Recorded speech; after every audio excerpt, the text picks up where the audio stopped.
Прийшли окупанти до нас в Україну, форма новенька, воєнні машини та трохи поплавився їх інвентар. Байрактар, Байрактар. Російські танкісти сховались в кущі, щоб лаптем посьорбати довбані щі, та трохи у чах перегрівся навар. Байрактар, Байрактар. Приперли зі сходу до нас барани для восстановлення великої страни. Найкращий пастух баранячих отар. Байрактар, Байрактар. Їх доводи всяке озброєння різне, потужні ракети, машини залізні, у нас на всі доводи є коментар. Байрактар, Байрактар. Вони захопити хотіли нас зразу, а ми зачаїли на орків образу з російських бандитів, робить примар. Байрактар, Байрактар.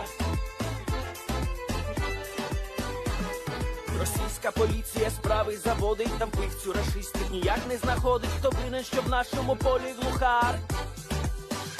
Байрактар, Байрактар. Веде пропаганду кремлівський урод, слова пропаганди ковтає народ, тепер нове слово знає цар. Байрактар. Байрактар. Байрактар. Байрактар. Байрактар.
Yes. The Leaf Spring Army sends its regards.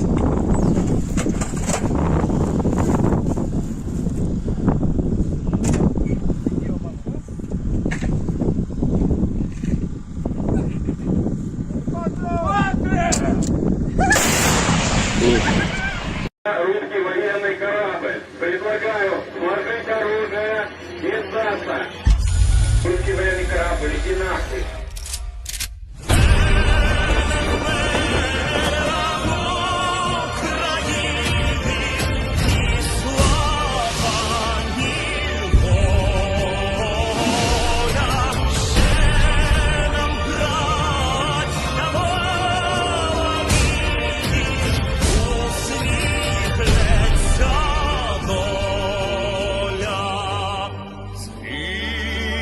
Наші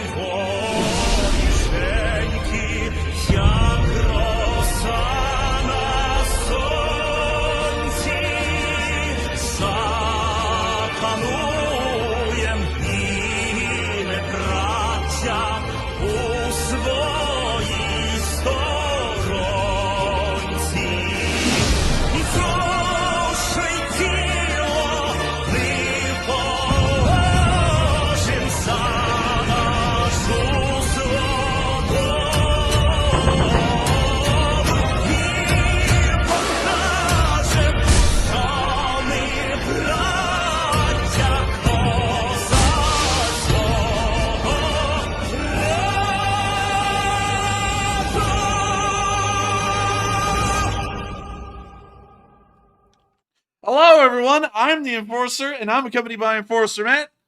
And good evening, folks. It's Enforcer Matt, and welcome back to day 493 of the news. And it's good to see you all once again for another day of big old news. And of course, we're going to be covering the past 24 hours of the news of the war in Ukraine and a little bit of things outside of the war around the Volga River because someone took a dip today. But anyways, before we get into that, welcome back, everyone. We're going to be hopping into the news in just a second, but I, of course, want to just say hello to everyone, and I hope you all are having a great night tonight, because I'm telling you, some Russians are not having that much of a great night tonight. I'll tell you that. And so we're going to be going immediately up to Moscow, because things have been happening up here that are quite interesting, to say the least.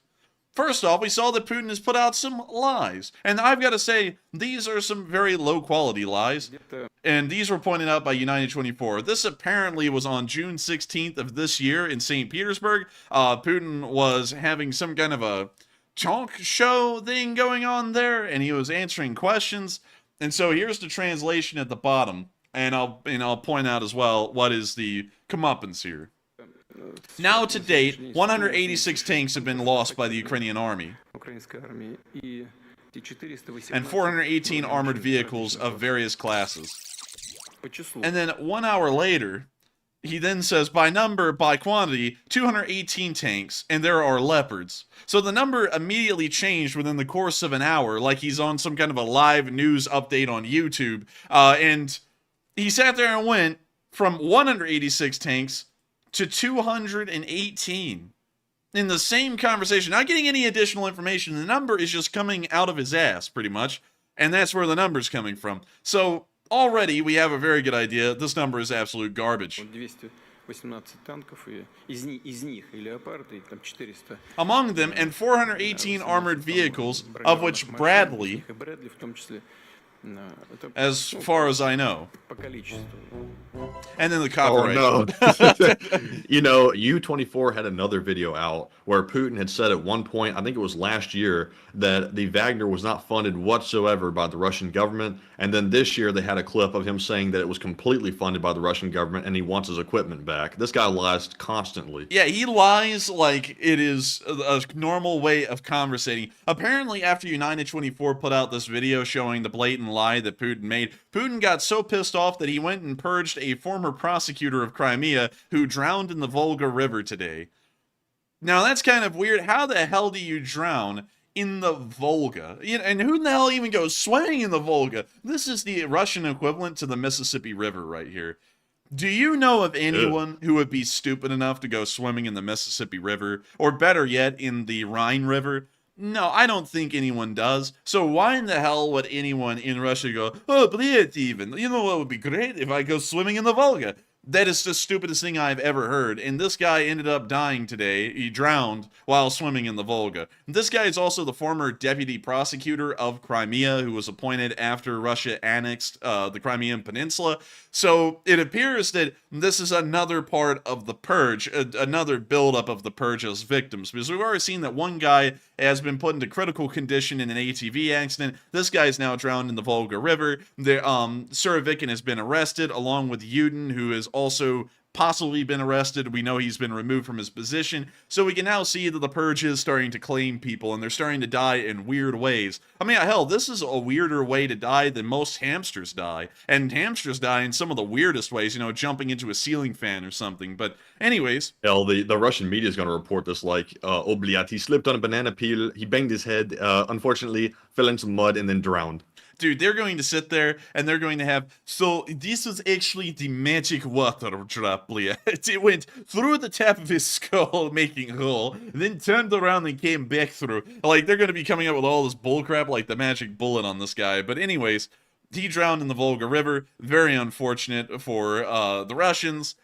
Very fortunate for the Russian government, I suppose. Nonetheless, moving on from that, and then moving on down, well, more so up first, because No, actually we'll go down for a minute. We'll come back to that in a minute. I had to sit there in my mind and make a quick second decision on whether we were going to show something yet or not. We'll save that for later. Just hang tight, everyone, because what we're going to show in Moscow again is honestly hilarious. If y'all need a laugh, y'all will be getting a laugh from that for sure. But moving on down into the highway, traveling over the Kerch Bridge near the town of Taman, a massive traffic jam has begun to form today on this side of the Kerch Bridge.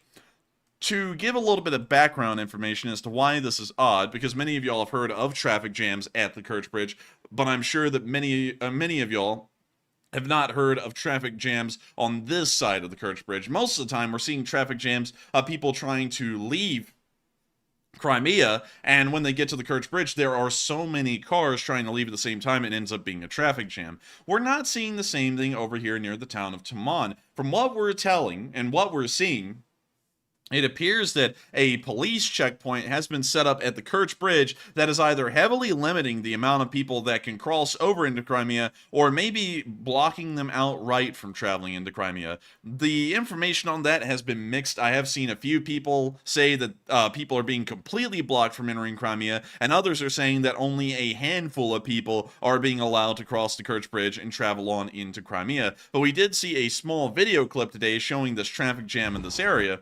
And we can see that they have left the right lane of the highway open, and all of the cars have been lined up in a single file line on the left side lane. And we can see the out traffic from Crimea is actually carrying on normally, but this traffic jam has been here for so long and is so thick and dense, people are getting out of their cars and kind of walking around like it's the apocalypse out here, or something similar. Now, we've had a couple of ideas, considering that this is starting to tie into several other things that are happening in the general Kherson, Crimea area over the past few days, as to why this may be happening. Many of y'all were here for last night's news, and many of y'all may remember that during last night's news, we reported that Rosatom officials have already left the Zaporizhzhia nuclear power plant, and Ukrainian employees that signed a contract with Rosatom have been advised to evacuate the area by the 5th of July. It also appears now, with the Russians heavily limiting or completely blocking people from entering Crimea, this may be their attempt at stopping Russian citizens from possibly falling into the radioactive fallout path if the nuclear power plant was to end up going through a meltdown or something similar. And so that appears to be what is happening right now, at least as far as that traffic jam goes. And to also reiterate this as well, it's not because of a bottleneck on the bridge. The bridge has been completely repaired at this point from last year's attack. All road lanes are open, all railroad lanes are open as well, and entirely operational from what we can understand. But at the same time, we're seeing this traffic jam here. We have heard that there's some kind of a police blockade up there, and they are stopping and turning around a good amount of people, or they're only letting through a very, very small number of people. Anyways, it is a very interesting situation, and kind of adding to a lot of the fears that people are having here in the Western world and around the world entire about what is happening at the ZNPP, because it appears that according to radiation radiation paths from the ZNPP, Crimea would most likely be greatly affected, if not completely uninhabitable, by the time of a nuclear meltdown. And so it seems that the Russians may be trying to stop their own citizens from entering the likely path of fallout. But moving on from that little bit of news, and back into Russia, now we have to move on to some massive news. And this is actually pretty wild. The catering company Concord, which provided a large amount of the Russian military's food sources, MREs and such things as that, has had their contract canceled today. This company was owned by none other than Yevgeny Prigozhin, aka the Nutsack. Nutsack owned the Concord Catering Company, and they were one of the sole providers, nearly, of all of the food that was used inside of the Russian military. And now we can see that their contract has been canceled. No more money for Mr. Nutsack. Very sad. But many people have pointed out they still have diamond mines and cobalt mines in Africa that they're going to have a whole bunch of kids shoveling out and making sure that they keep money flowing. But I also have a feeling that that's not going to be happening much either, considering that we saw that Wagner soldiers were being arrested and detained inside of Syria, and I would assume that their oil wells that they also have a quarter ownership of inside of Syria are also going to be liquidated by the Russian government. One has to remember that the Wagner PMC is officially being considered at this point by the Russian government an outlaw organization. And so they're going to be going around the world, wherever the Wagner was, and making sure that they no longer have any monetary income to be able to keep the Wagner alive. And this appears to be one of the most direct ways we've seen that happen so far, is that Concord Catering will no longer be providing food to the Russian military. Now, I gotta say, you know what's so wild about this, to see this picture of Prigozhin in a chef's outfit, is this was this guy's main career. And it's like, when people hire this guy for catering to do food, it's like, what do they ask him? Like, is this your main focus? Yes, I do food, and on the weekend I'm also a warlord, bliat. Yeah, man, he sits there and he goes, yes, this is a very nice beef Wellington. I have to thank my chef. And excuse me, everyone, I have to go outside and execute some prisoners. What? Wait, Man, hang on. this guy is whipping up pastry during the weekday and slinging lead on the weekends. Jeez. Man, dude, you'd be a real player. He'd be going out there. Here's some foie gras, and by the way, we're gonna be laying them low out there with a machine gun fire. Put out some suppressive fire. Well, I gotta tell you, it's so weird. It's such a, like, Russia is such a bizarre place, honestly. You can't even really put it into words how bizarre of a place Russia really is. But yeah, that's Russia for you. The guy who is pretty much the cook for the Russian army goes out there and tries to cook up enemy combatants for the Russians on the weekends. Just very bizarre. And now he's an exiled convict, pretty much, on the run from the Russian government in Belarus. So, you know, yeah, that's a pretty weird thing. Now that you put it that way, Matthew, it's really hard to talk about the guy because he really is just a cook. Yeah, and you could tell by the way Putin was looking at him in this photo, he wasn't taking him very seriously, and he kind of looked a little mundane, Nutsack did in this picture. That quickly changed. That very quickly changed. I think this picture was taken around 2011. So this was actually a pretty long time ago. This was about 12 years ago. And they looked way younger. But for some reason, though, Putin actually did look cancer-ridden back then. I don't know what it is about his look right there, but he looks incredibly thin. Like, very thin. Anyways, moving on from that. Now we have to move on to the gaff for the night. I've been holding this off for a little bit while we go through the Russian news, but you know those people, Matthew, who used to go around with the Lada that had the giant cardboard missile on top of it that said, Yes. Za Washington. Starting about Washington. Yeah, Za Washington, Na Washington. Well, they've returned, and they made a mixtape. They made a mixtape. That's why I was kind of holding this off for a little bit, because I had to get through the serious news before we got to this. But the Za Washington people who want to nuke Washington D.C. with a Sarmat missile, they're back, and they actually made a song now. So now their organization, their little group, has a song, an entire music video to go with it. So here you go, everyone. This is absolutely stupid, but here's the clip. Годами США и их союзники живут за счет эксплуатации остального мира. Man, this kid's playing chess. What a loser. Вот хрена. Точно, хрена. Что делать будем? Да известно что. They're just watching a chess video in a factory? В нашу ядерную триаду. Точно, пошли. Пошли.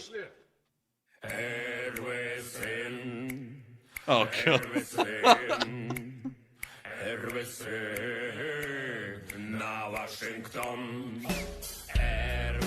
Oh, dear God. It's rough. Man, why they got cat calls in the middle of the song, like that whistling? Man, they sound like that dump truck, please. Man, he's looking at Ivan and going, Oh, my God. oh, this is cringy. Yeah, I know. But it's... This is so What the bad. hell is that instrument? I don't know. And here comes the stupid SUV they made that says to Oh Washington. my, no, they made another one? They made another one. After that one crashed in Sevastopol on the bus and got totaled, they went and built another one and then made a mixtape for it. Oh my goodness. And then here comes their gang, a motley crew.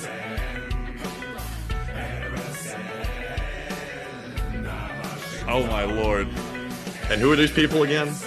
They're the two Washington people. They're the Knob Washington people. Their whole thing is trying to lobby the Russian government to begin nuclear Armageddon. That's actually their whole shtick. So they want to die. They don't like their jobs apparently. yeah, pretty much it's the cult of death in Russian form through nuclear fire. Man, what in the world is she wearing these headphones for? What's she about to do? Go to the shooting range in a minute? Jeez. And then we got some people back here who are getting a little too into it. Man, they got coordinates on that flag and everything. And now they're gonna, dude, this is the only way they can dominate the United States is to put some charcoal on the ground in the shape of USA and drive over it. That's the only way they can, man. Good luck doing that to a Gerald R. Ford class supercarrier. And then they drive the car over it at like 2 miles an hour. And then they just walk over it. But here's the best part at the end, okay? Here comes the people with the brooms. And I've got to tell you, man, the choreography is amazing. Look at this. And all they do is kind of smear it. They don't really, like, sweep away the USA. They just kind of smear it around the ground a little That's bit. very symbolic of what the Russians are actually doing, like trying to sweep us away, but not really. Yeah, they can't get rid of America. But look at them. Oh my god, this Oh is so my cringy. god. Oh my god. They won the What the chess hell? game. Game over. Oh, game over. Yeah, for them. They hate the West so much that they had to say that last part in English. Game over. Man, they could have at least gone out with some dignity instead of creating this cringe mixtape to go out with. I know. It was so bad. I had to show that to everyone, though, because how bad it was, it's hilarious. And they're actually doing this stuff seriously. Like, that's what you would have seen on YouTube in 2007 as one of the first videos ever uploaded onto YouTube would have been like that quality with that cheesiness. And they're making that stuff in 2023, and they really own the United States. I mean, like, the U.S. government is crumbling in the background behind us right now because of that video, Matthew. The government, they just ran out of money. Everything's terrible. It's insane how much a music video can make a difference. But anyways, we're going to be moving on from Moscow and that stupidity, and we're now going to be moving on over into Spain because the United States doesn't play those kind of games. We don't have to make a stupid song to try and sit there and act like we bested our enemy. You see, what we do is we bring in the nuclear sniffer. We've actually brought in a specially built aircraft, and I'll show you all a picture of it right here. It is a WC-135, once again based off of a KC-135 in-air tanker aircraft. And this thing is a constant Phoenix aircraft which samples atmospheric air and detects the presence of radioactive emissions. So its job in Europe right now is to be able to try and detect any kind of radioactive elements that are airborne, to then try and figure out and locate where that radioactive activity came from. Whether it be a power plant, a nuclear explosion, where it's drifting, this aircraft is the one for the job. And we brought that in, and it was spotted on flight radar today, passing over the northern area of Spain, somewhere around, and let me show you all the city. It's somewhere around Vigo or Santiago de Compostela. And that's kind of in the general direction it was in. It's most likely going to continue on and fly towards an Italian air base or maybe a Polish air base, is what I'm assuming. But its flight path is a little off for that. Usually aircraft that are flying to Poland usually fly somewhere over the North Atlantic and then come down into Poland this way, because that's actually the shortest way to make it to Poland, instead of flying across the North Atlantic and then on into Spain and then up towards Poland. That would actually be a bit of a longer flight path, consuming more fuel. So don't really know where it's going, but I would assume most likely Italy, if anywhere. With that, we're now going to be moving on from the nuclear sniffer, and we're going to be now moving on up towards the area of Germany, because we heard some interesting stuff from Germany today. Germany is releasing a new arms package to give to Ukraine, and something was interestingly noted in this thing that they don't have yet.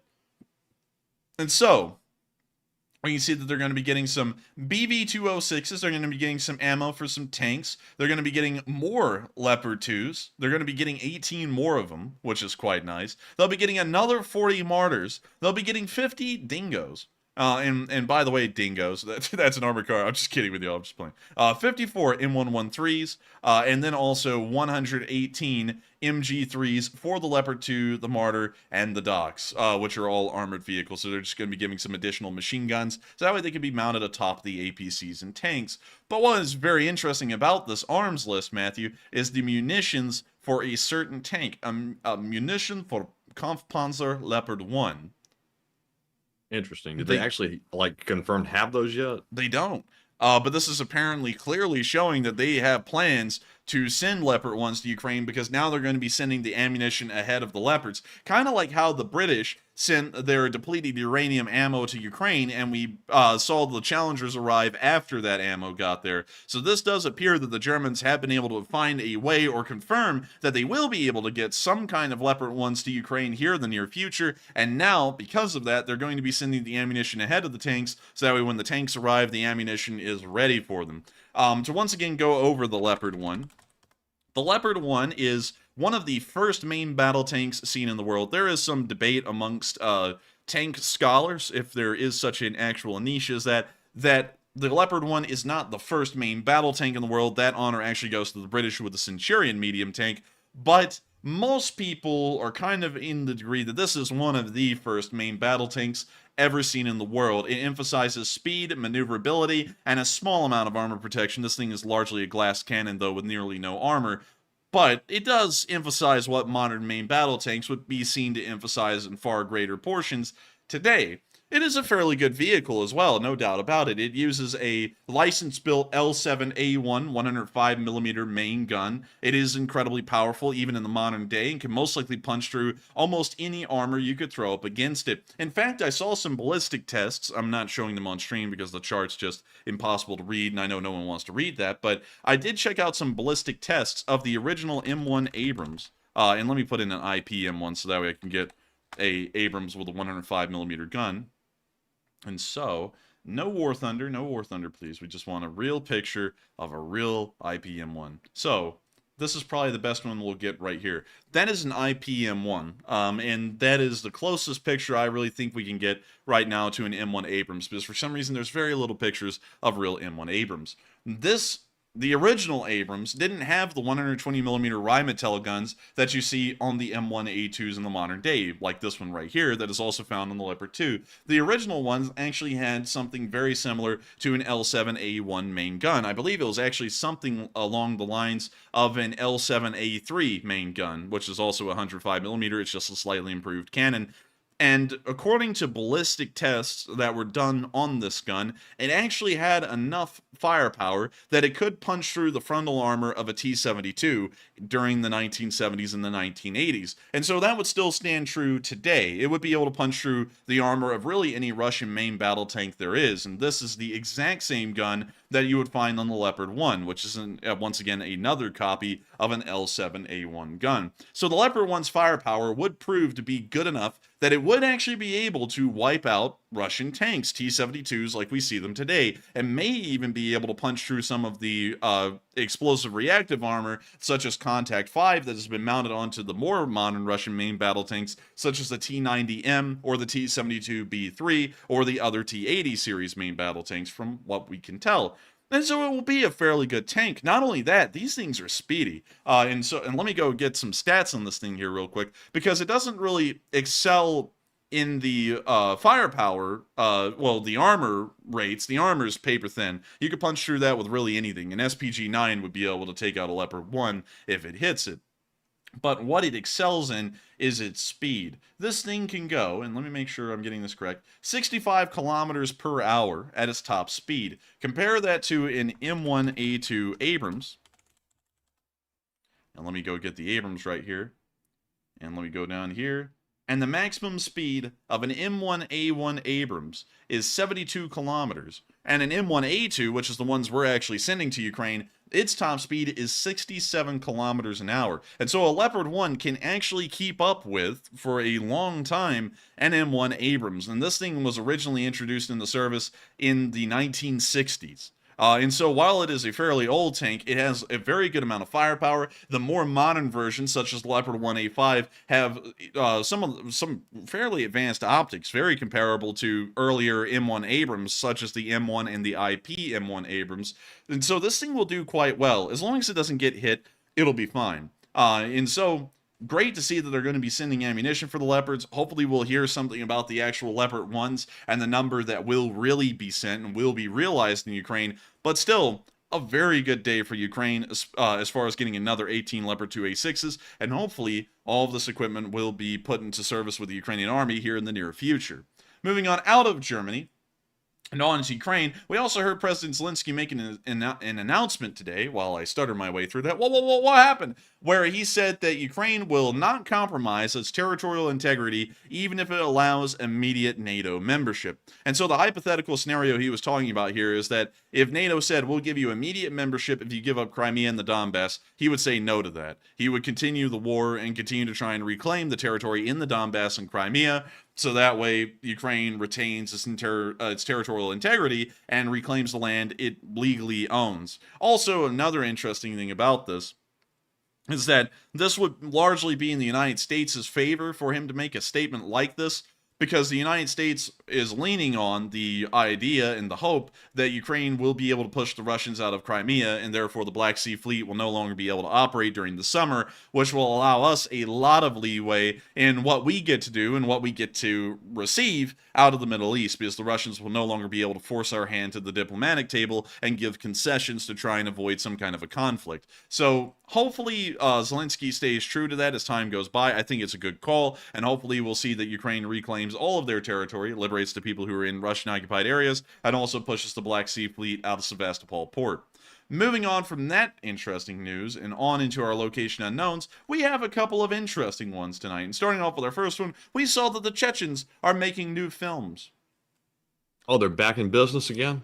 Yes, they are. And before this video clip plays, Matt, do you remember the movie Captain America: The First Avenger, where the Red Skull went, "Captain America, I'm a great fan of your films." That's how I feel. Yes. That's how I feel watching this crap. I'm like, Captain Chechnya, I'm a great fan of your films. It's like, this is just bull. Like, watch this.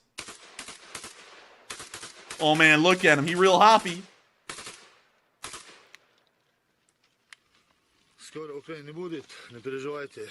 Ахмад сила, Аллаху Акбар. Они больше не появятся здесь никогда в жизни. Мы Ахмад сила, Аллаху Акбар. Now, let's replay this. Oh man, he's working toward that Oscar. I can tell you that right now. Oh yeah, he is, man. And somehow just doing that little bit, he's out of breath. Listen. Ahmad sila, Allahu Akbar. Look at that. He said that. He went, me too. It's just like, oh man, that was tiring. But anyways, let me replay this with what was in my head watching this clip. Brap, brap, brap, brap. Get your blood ting. And then he says there, remember, kids, always stay in school. Always make sure to listen to your teacher and do not do drugs, kids. That's what it looks like, man. I would like to yell at this guy. Is the safety on that damn thing? Like, he literally pointed at his head when he was, like, stood up just then. Hang on, let's see if he put the safety on. Oh, he did. Look at that. He did. He actually did. I can't believe it. A Chechen with some common sense. A Chechen using the safety. I've never seen that before, really. But anyways, Ahmad is power. Anyways, with that, we're going to be moving on from that little clip of the Chechens making a brand new TikTok. And moving on from that, we saw that the Ukrainians were able to hit a motorcycle today. That's right. All of you motorcycle enthusiasts out there, y'all may know how this feels. Motorcycles get hit all the time by reckless drivers out there on the highway because everyone, for some reason, just acts like motorcycle drivers are lesser people, which is ridiculous. And the Ukrainians appear to also be treating motorcycle drivers like lesser people, at least Russian ones, that is, as they dropped a drone bomblet onto their motorcycle down there. We can see it's covered in a tarp. When you see them dropping a bomblet onto the motorcycle, and it lands pretty off the mark, but then the Russians that apparently rode that motorcycle into the area went, "Oh, bled, alright, it's gone, quick, leave," and then they got out of the tree line and went running for it. And so they just left the motorcycle behind. And so now the Ukrainians are going to go on and finish it off. Poor old motorcycle. Man, I feel sorry for that motorcycle. I don't even know what kind it is. Oh, it's probably a piece of junk. Yeah, it probably is. It's probably like a Royal Enfield Classic 350 or something like that. You know, it's like $2,000. But with that, that's the end of the clip, and we can now see the lawyers from Rockstar flying to Ukraine to give a cease and desist for using the mission past respect thing. But moving on from that and into our last bit of location unknowns, we can see the Russian casualty report for the day. And Matthew, flip out. Oh my goodness. Now the casualty report today is juicy. 11? I don't think I've seen 11 in months. Has it ever been this high? I don't think it has, to be honest with That you. is crazy.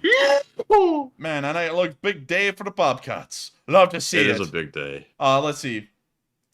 Let's see here. Do we have any more? Somebody else got to mention Bobcats. This is a huge day for Bobcats. Oh. Nobody? No memes! There's only one? No memes! What the? Man. This is outrageous. Anyways, moving on from that, we got no memes, but 11 Bobcats were destroyed on today's casualty report. One of the highest numbers we've ever seen in the war. Not only that, but 530 Russian soldiers were wiped out over the past 24 hours, along with 5 armored personnel carriers, 9 supply trucks, 1 tank, a whopping 35 artillery pieces. That's a massive amount. I believe that is around, and let me try and think, that's around 9 nearly artillery batteries wiped out in a single day, along with 26 drones and 2 MLRSs. It was a fairly good day for the Ukrainians on the battlefield, and it's great to see that they were able to inflict a decent amount of losses on the Russian forces and hopefully be able to wipe them on out. And so with that, we're now going to be moving on from the casualty report and on into our frontline news. There is a lot of frontline news to cover, and if y'all thought things were exciting so far tonight, it's about to get way more exciting, believe me. Some of these clips are actually insane. But anyways, before we get into the stuff, because this one is fairly interesting. I saw a sniper become an amazing cameraman today. We have to get into some very interesting questions that have been posed to all of you on the live chat. We have posed them in multiple ways. We have posed them flexing their muscles. We've posed them crouching down. And I want to see what y'all been thinking about the questions and how we've posed them. And so with that, Matthew, what do we got? All right, we have several really good polls to address. Up first, I saw someone in the live chat say, you do realize that Twitter was a dumpster fire today, right? And yes, I did. I've seen all the posts about the limitations on tweets, which is really annoying to say the least, because I'm trying to grow the Twitter page to be large, and it doesn't help to have stuff like that happening. But anyways, got to work with it. Also, before we get to our first poll, I want to call out someone who sent us something really cool to our P.O. box. Colleen Emsley sent us a package. We got it today. She sent us a very kind letter in there all the way from Canada, and also sent us a model of a helicopter that she flew. It's a huge model. I'm turning around looking at it right now. It's on the top of my model case. It is so large it won't even fit in the case, and super cool. And it's actually a model, I believe, of something she got when it was commemorating the fact that she got trained on the helicopter. So very honored to get that, and thank you very much, Colleen, for sending it. We were really shocked to see that in the package when it showed up today. So huge thanks to you for that. And Enforcer, what say you? I believe the model is of a Bell Iroquois, if I'm correct. I think so. I'm not really sure if it is or isn't. Is that a Czech? No, that's Dutch. I'm sorry. I thought that was Czech. I was about to be like, dude, checkmate. But anyways, moving on from that, I've got to thank Colleen for sending that. It was an incredibly cool model. Of course, it made it to Matthew's room immediately. Matthew went, oh my. Yes, and then I it just did. disappeared from my room and went to his. But I thank you so much for sending an incredibly kind letter, and also the photo album of pictures that you sent, because it went into a lot of your story. And of course, we knew a lot of that story here on the stream. But I got to thank you so much for all of the kindness you've shown this channel, and also sending that model to Matthew, because it was a very cool model. And also what was really cool is that you flew a helicopter with that paint scheme on it. It didn't appear to be the same helicopter, but it did have that paint scheme, which was really cool. And I gotta thank you so much, Colleen, for being an old guard of this channel, helping this channel to keep on running, and also sending such an incredibly cool gift to Stat, because we read the letter, we saw the pictures, and we put the model in Matthew's room. It was a pretty cool day all around. And funnily enough,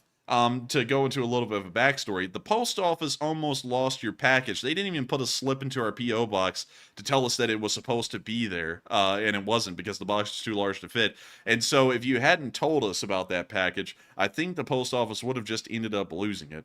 So we're pretty lucky to have actually got it, and we're very lucky that you actually told us that it was sent. Otherwise, we would have never been able to get the package. And so thank you so much once again, Colleen. If you were on tonight, I thank you a million times over, and I'm sure Matthew does thank you a great deal as well. And with Yes, that, indeed. Yeah, you know how much I love models. I love models. I have a whole case full of them. Cars. I have some planes. And now I have a helicopter. I didn't have one of those. So huge thanks to you, Colleen. Now, I saw she said it was a Bell 412. So I figured it was probably a Bell, but I wasn't sure what model. And also, it's really cool to see all the photos as well from the helicopter flying days as well. And here it is. Here's the Bell 412. Let's see. Let me see if I can find one with the paint job that one has. Let's see. My photographic memory might fail me this time because there's a lot of paint jobs on these things.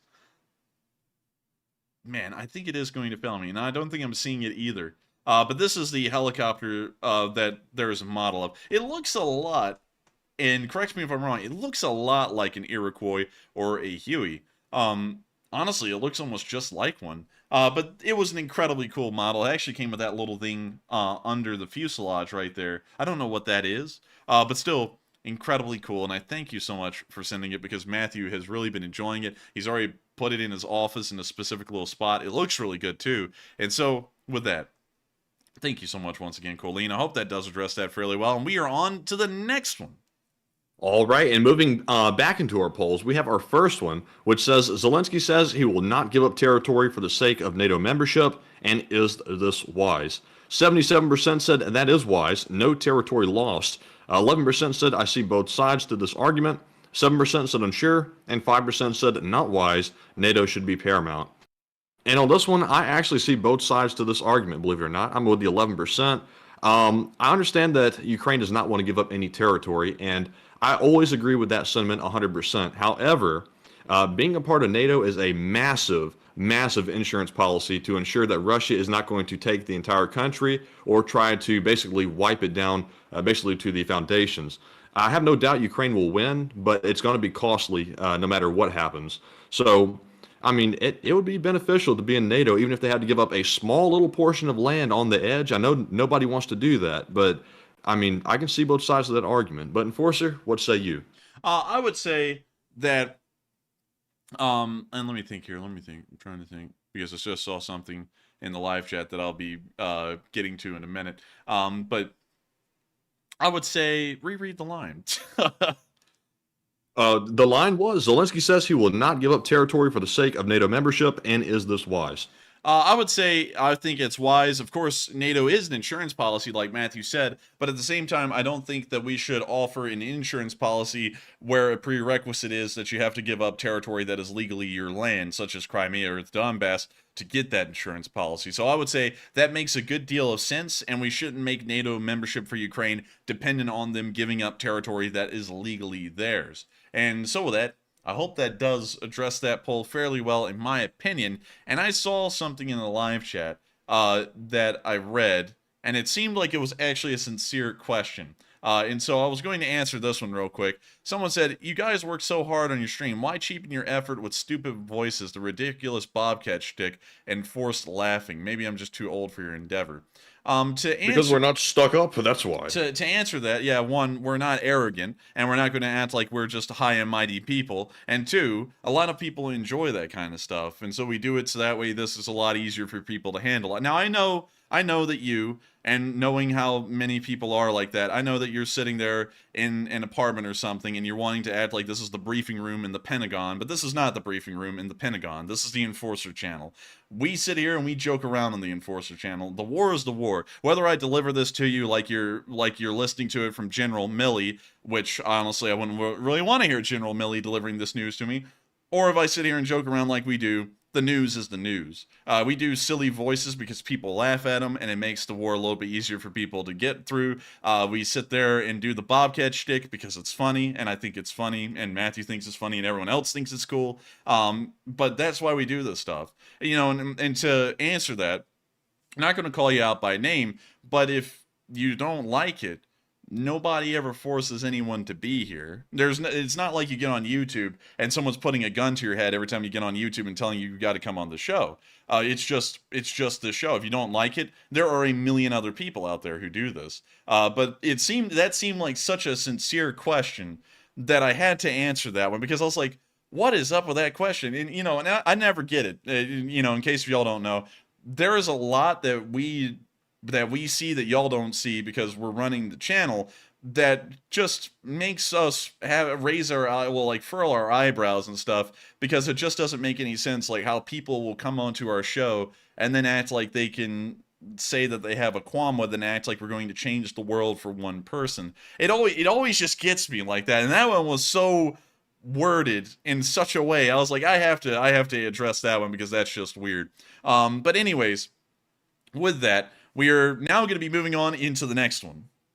All right, so moving on from that bombshell, we're moving on to our next poll, which says the CIA visited Ukraine and discussed their plan to force Moscow into talks by the end of the year. And what are your thoughts? 55% said this war will not end in negotiation. 18% said this war will end by agreement. 14% said it will be a fight to the death, and 13% said unsure. And on this one, I really doubt this war is going to end in any kind of negotiation unless something radical happens, like Putin being taken out of power, or something like that changes in a big way. The way it stands right now, it looks like it probably will be a fight to the death. I think Ukraine will be victorious in their efforts, but it's going to cost some pretty big costs before it's over with. But Enforcer, what say you? I think Ukraine will win. The war will go on for a pretty good while right now, however. I would say the Russians have another year in them at least, maybe a little bit longer than that. We know that the Ukrainians have a long time to go because they are getting a massive amount of support from the West, and that is helping them to do things that otherwise wouldn't be possible.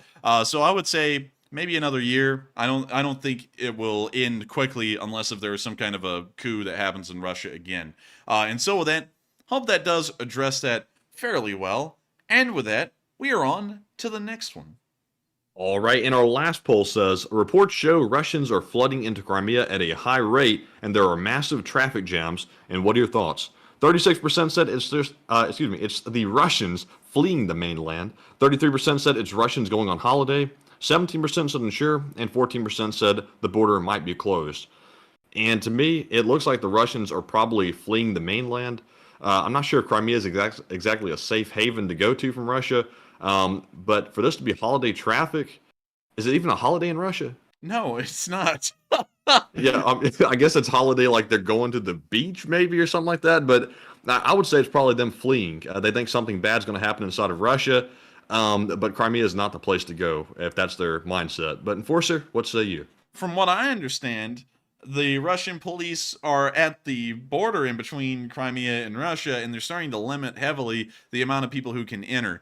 Once again, there is no vacation or holiday that is happening right now in Russia, so that makes no sense to say that they're all just, the whole country of Russia is going on a holiday in Russia. That just makes no sense. There's a usual normal amount of road traffic traveling from Krasnodar into Crimea, and this is way abnormal amounts of traffic. Well, not really abnormal amounts of traffic. It's the normal amount of traffic, but they're being stopped before they can cross the bridge. And that is suggesting that there is some reason that the Russians are starting to block these people. Because, if it was a normal deal, like it was just a normal traffic jam, why isn't the other lane full of cars? Like they're all lined up on one lane, like they're about to have to go through a checkpoint and either be told to proceed or turn around and go back. And so that kind of throws out the whole idea of it being just holiday traffic to me, and then it's not even a holiday anyway, so that's a really poor excuse by the Russians. But with that, I hope that does address that fairly well in my opinion.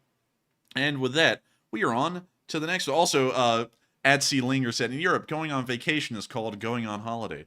So I'm just wondering right now, is it? I don't know. That joke may be off color, considering that what's going on in France right now. But anyways, I was about to make a joke about what was going on in France, but then I was like, we'll avoid that since it's an ongoing situation. Anyways, with that, we are on to the next one.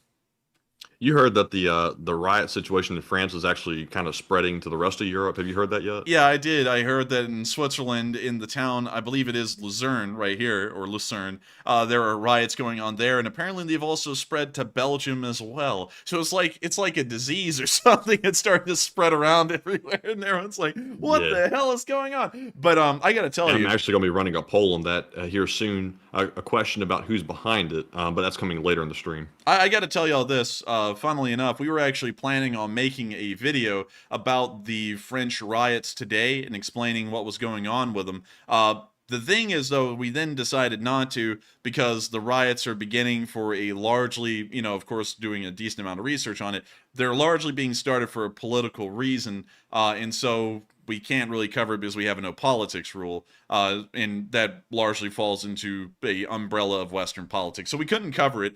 We were going to do that today. Our war summary was going to be replaced with a special about the riots in France, and we were possibly thinking about still doing that, but that's kind of up in the air because, you know, it is a different beast entirely, and we would really have to walk a tightrope to make sure not to, you know, do anything or pick any side or anything. We would just have to try and report the news, and then that'll be pretty tough because it's only one side. We would only be reporting one side because the French police, they're not really out there going, oh, you know, well, I think this and that. They're just out there because the government told them to be there. But anyways, with that, we are on to the next one.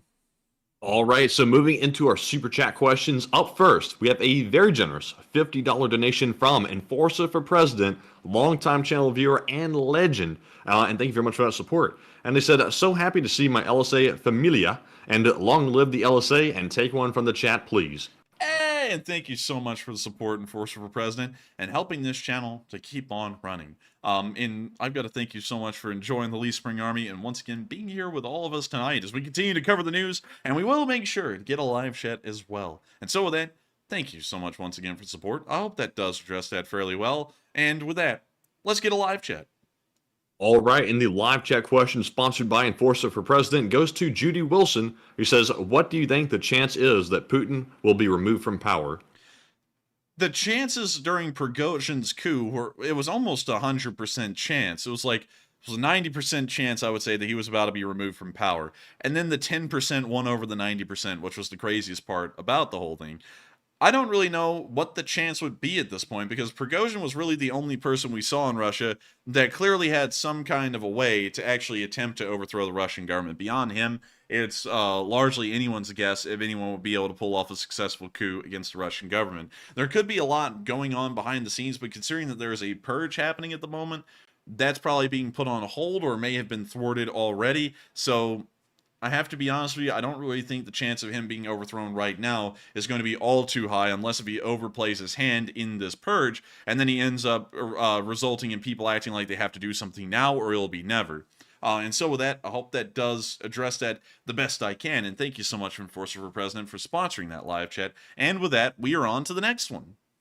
All right, and our next super chat goes to Hal Rose, who puts in a $33 donation, and thank you very much, Hal, for that support, who's also a channel legend, by the way. And Hal said, Enforcer, most of us in the LSA have brown to like your vibe and animal impressions, and keep it up, and Slov Ukraine, and pick a question, please. And thank you so much for the support, Hal, and thank you for enjoying the animal impressions. One thing that just gets me, well, it doesn't really get me like in a way that really hurts my feelings or anything anymore, because honestly, I'm beyond caring about, you know, what people critique this channel on, because everyone's a critic. But one thing that always gets me is when people just randomly come into the show and then they want to tell us how to run our show. It's like, you know, it's like, hey man, it's like, I'm not like going to your place of work and telling you how to work. Why in the world are you coming onto my stream and telling me what I can and can't do on my news? I mean, like, you know, there is different kinds of channels for different kind of people. You know, I don't think that Fox News viewers or CNN viewers go to the opposite channel and then try and tell the other channel what they can and can't do. Don't really see that often, and it would be really goofy to do that anyways.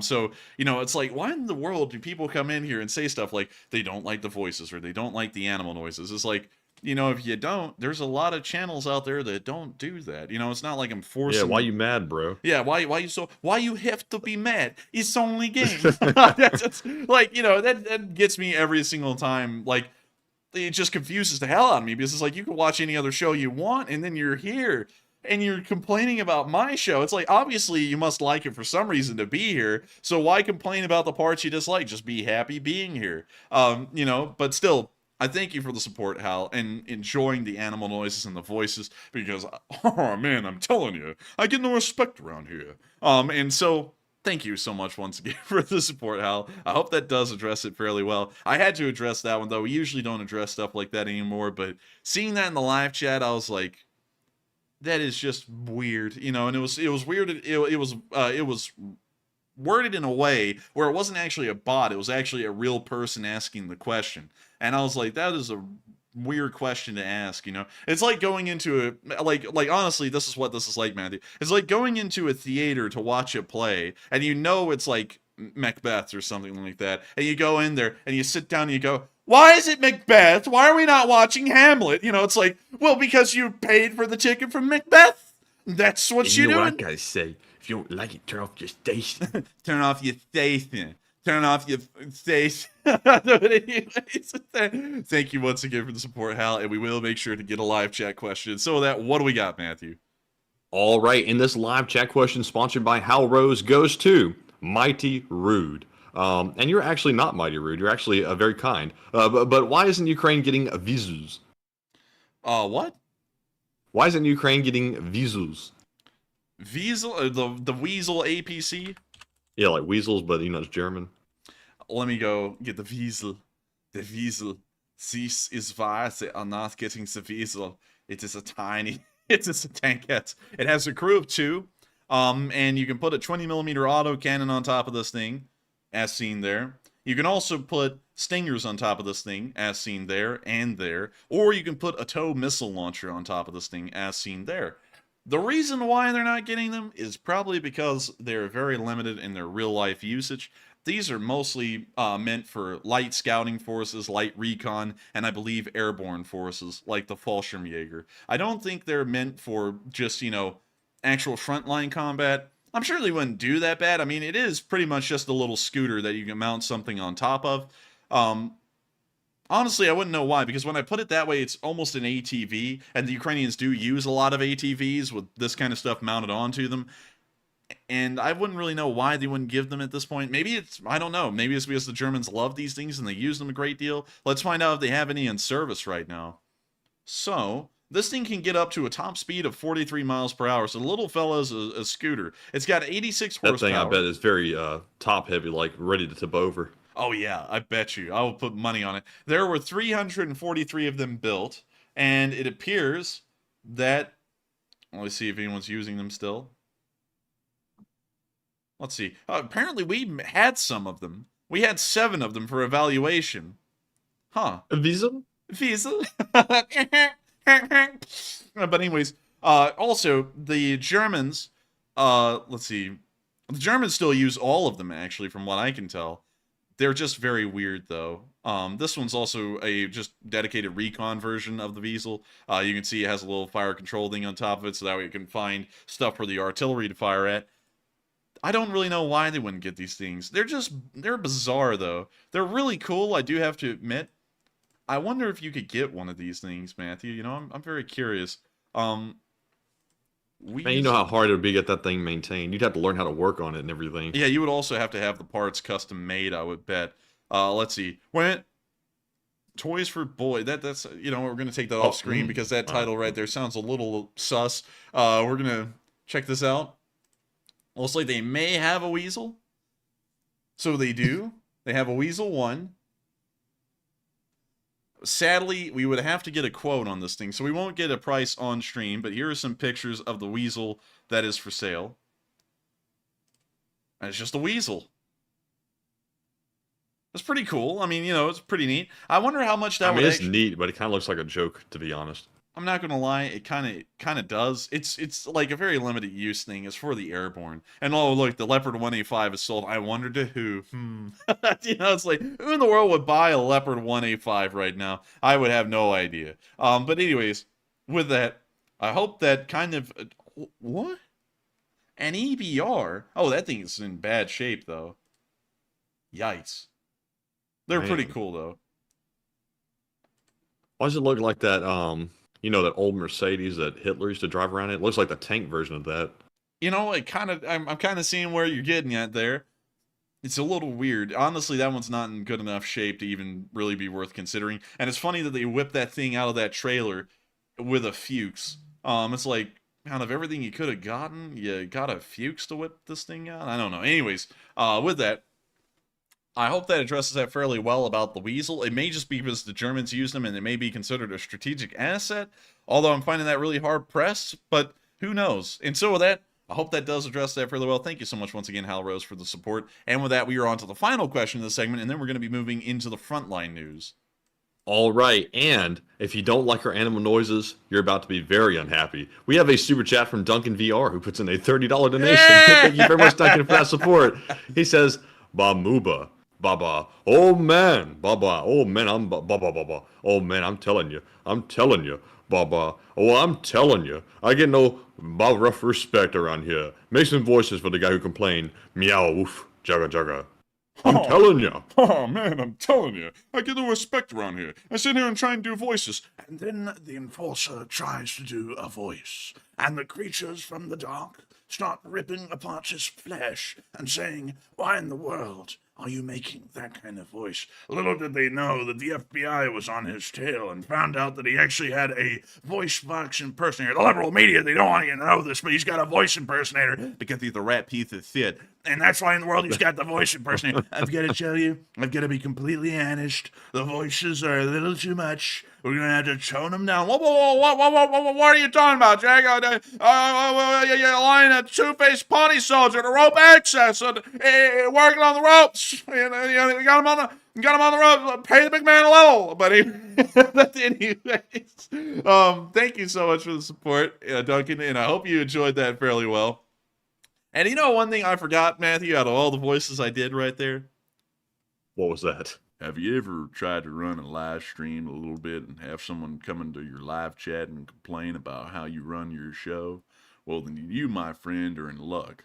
Introducing the Enforcer Show, the only show of its kind on YouTube to top the charts, being one of the top 40 live streams in the world. And yet people come in and complain how we run this show. Man, you know what these voices make me want to do? Real traps. Man, it makes me want to turn into a trapaholic. We make it look easy. Walk with your boys. Oh my God, we're like melting down right now. We need to move on. Oh yeah. Thank you so much once again for the support, Duncan, and helping this channel to keep on running. I hope y'all enjoyed that. Because you know it takes a decent amount of effort to flip through voices like a light switch. But with that, we are now going to be moving on out of this question segment. Thank you so much once again, though. And now we are going to be moving into our frontline news. I forgot we already covered the location unknowns. And now it's time to check out the sniper. This sniper has to be the best cameraman I have ever seen. He takes great pictures. Watch. This is what we call a camera shoot. And also you can hear the horror music in the background. Number 5, the Ukrainian sniper. Okay, that is really horror music. Oh. Wow. Somehow you got him through all that? Dude, well, nice picture. He took a great picture right there. We now see another guy running. Oh, it looks like he may have made it.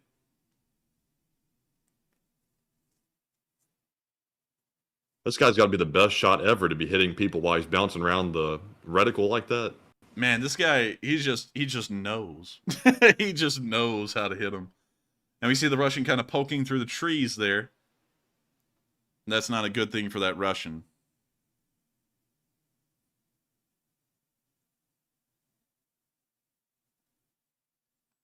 You see him waving around a little bit, looking for the next target.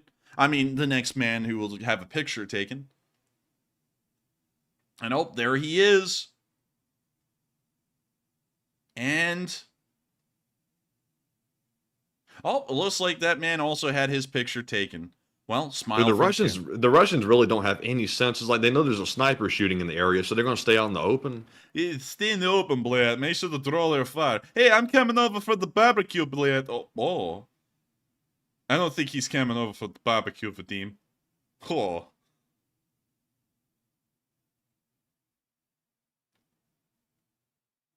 Man, he is the barbecue. Have you ever tried to walk over for a barbecue and end up having your picture taken in the middle of a field? Well, you, my friend, must be a part of the Russian army. The Russian army is the stupidest army in the world. I've never seen people with such little intelligence before in my life, yet here we are watching them having their picture taken by a Ukrainian sniper. Absolutely incredible all the way around. And then there's just some animal like a meerkat or something running through the field down there on infrareds. Or thermal, more so. Man, this guy is laying it down. Yeah, this guy is like an asset to Ukraine. Good lord. But with that, his name's Ghost. Apparently so. That's it. Wow. Dude, So they need someone called Soap next. But anyways, moving on out of the northeastern area, there was no frontline changes here. And moving on down to Bakhmut, we did see that the Ukrainians were able, while we see that donut there, to make some more ground today. And it appears to be the exact kind of ground we predicted they would be making over the other day. This is what the front lines looked like on the 29th. This is what they look like on the 1st of July. We can see that the Ukrainians are advancing through the only area that one can in this area, which is through the tree lines. We predicted this a couple of days ago, considering that these are wide open fields, and the Ukrainian armor is most likely firing from these fields into that tree line and helping the Ukrainian infantry to push down the tree line and then on into the forest at Klishkivka, where they'll begin to fight for the village itself. If they take the village, the next Russian defensive positions, the anchor points, will be in Opitne and Odradivka, also Andriivka as well, although that's an incredibly small village. If the Ukrainians are able to take Kurdyivka as well, that means the only anchor points in this area will be Opitne and Odradivka, and those are so far apart, a breach could most likely be made straight down the center and towards Zaitsevo, which means that more Russian forces will need to be brought in to try and reinforce Zaitsevo, so that way the Ukrainians don't end up just punching right through the anchor points and right into the rear of the city. So the Ukrainians are getting into a really good position right now from frontline developments, and we've also been seeing in the north that there has been some developments here, but we haven't seen any physical frontline advances in that direction. Moving on to our clip in the northeast, we did see that apparently the Russians are in such a bad state for troops, they're now conscripting 60-year-old guys. This guy right here is 62 years old. His name is Mikhail Osapenko. He was born in 1961 and was mobilized to the 35th Army of the Russian Federation. And 2 weeks later, he was taken prisoner. So he got mobilized, didn't even really receive any training, got sent to the front, and almost surrendered immediately. This guy is 62.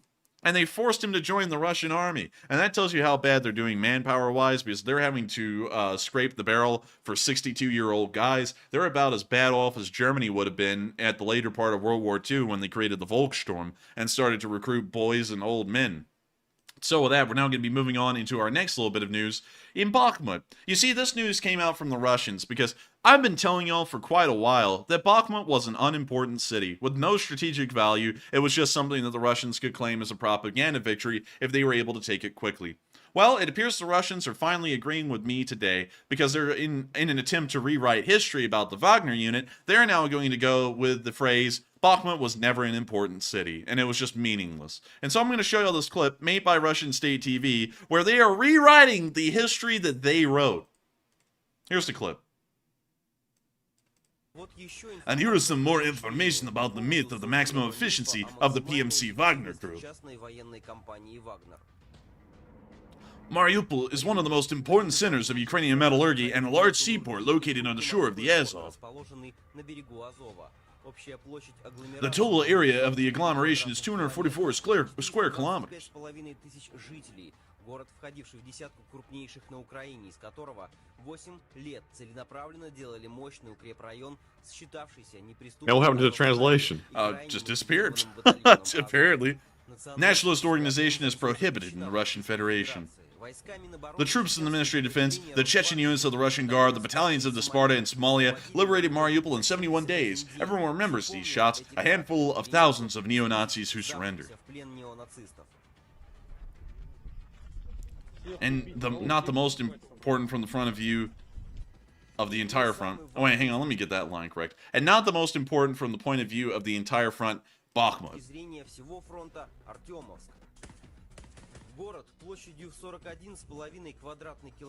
Okay, I just guess we get no translation for that here.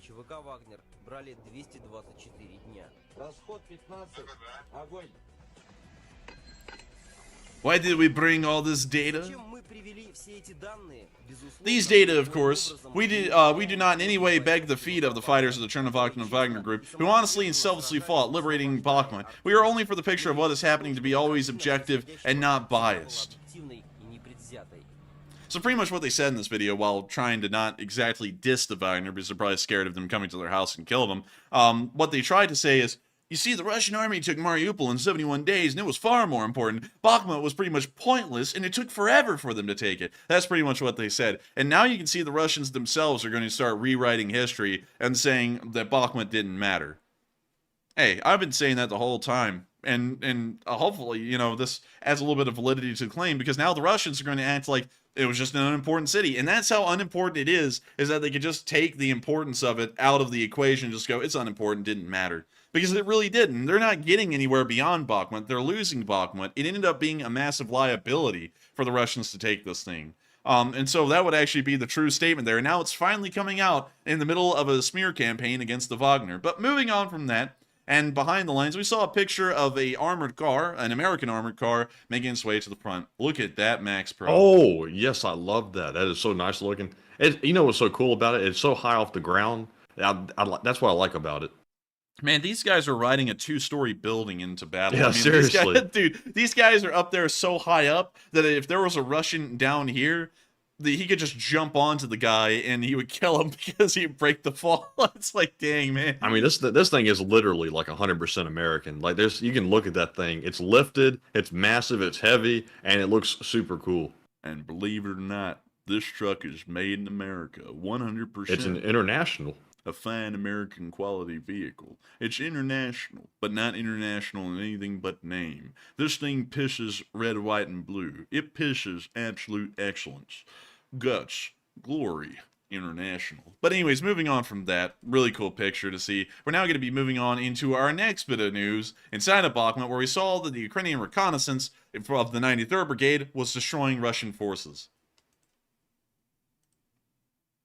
There are the Russian forces there, walking up and down the street. We now see the artillery going up and down the street.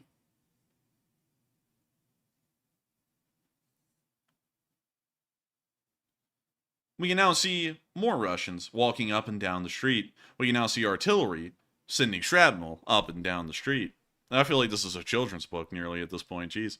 But, yes, very nice. And White Lotta over there. Oh, Scooby-Doo.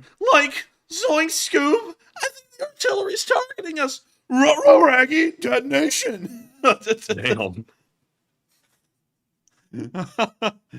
Oh, man. Now, that's the end of the clip. And we can see that the 93rd was able to get some effective fire. And so with that, we are now going to be moving on from that little bit of news and on down into the area of Andriivka, where we saw some Russians retreating across the canal zone, showing that they apparently got their noses bloodied on the other side. And we can hear the Angry Birds music. I don't know why. But we can see them making their way across the destroyed bridge over the canal zone, defeated. And that's the end of that clip. But of course, very nice to see that they were able to take out some Russian soldiers there and force them into a retreat. And so with that, we're now going to be moving out of Bakhmut and down into the area of Avdiivka. The only clip we got from here today was of an M109A6 Paladin firing at the Russian forces.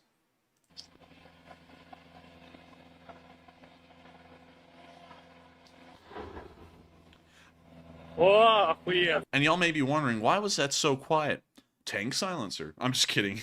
The audio maxed out, so it just didn't pick up the noise. And that's the end of that clip. But the only clip we got from the Avdiivka area today. Moving on out of that area, and further on down the line towards the direction of Volodar, we also saw the Ukrainians, the National Guard of the 3rd Special, I believe it's the Assault Brigade, the 3rd Special Purpose Unit, Omega, were able to take out some Russians with a kamikaze drone. You can see their kamikaze drone making the rounds.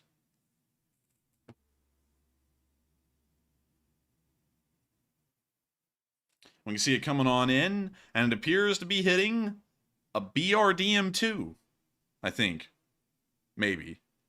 Maybe not. We can now see another FPV drone coming in onto the Smoky vehicle. That's a BTR, actually. Nope, that's a Euro 4320. Oh. There's another Euro 4320. They're very accurate with those. Man, they are precise. What is that wire hanging out the front of it? I don't really know. I have no idea. They're on all of them, though. I don't know if that's like maybe an antenna to increase the range of the thing. Maybe. Maybe it helps to detonate the explosives. We can now see the vehicles churning and burning. We can now see this one lining up on a Euro 4320 on the side of this tree line here. And man, these things are doing work on the logistics. I mean, they are knocking out Russian logistics all over the place, including this slow-rolling truck right here.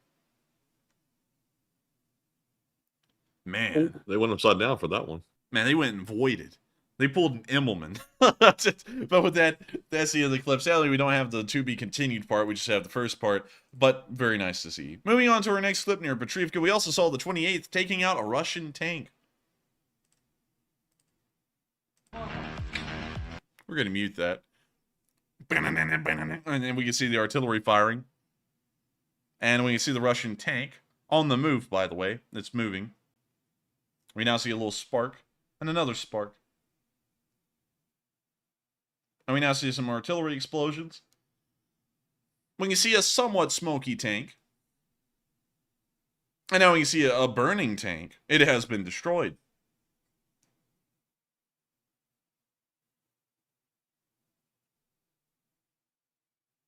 We now see them looking into the distance, and we can now see the charred out tank right there. The 28th did an incredibly good job on that one. And so with that, we're now going to be moving on from that clip and on into our next one, up in the area of Zlota Niva, where we saw an M270 Mars firing. This is not a la kind of high Mars. This is just the Mars. All right. I don't know what that is. Here, let me get my dial-up internet real quick. That didn't work that time. But we can see the missile firing. And it's on its way. Hopefully to hit something. That's the low Mars. That's not the high Mars. Man, this one, it'd be going, what's that? What's this song? But anyways, yeah. With that, we're going to be moving on from the M270, and we're now going to be moving on a little bit further down the line. So we didn't get any videos from the Star in Mayor's direction today, although we did hear the Ukrainians are possibly making an advance in that area. It also wasn't shown on Deep State either. We did see some Ukrainian helicopter support, though, near Huilopol. And so here's the video.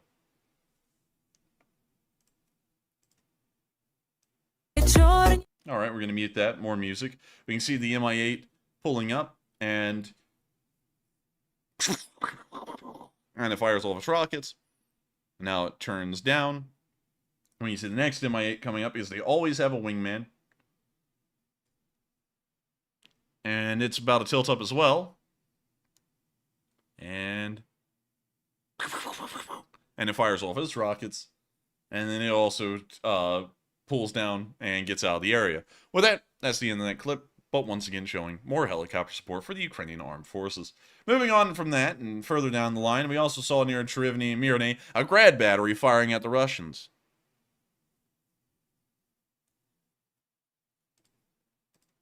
Check this out. More music. We're going to mute that, and we can see the grad battery firing.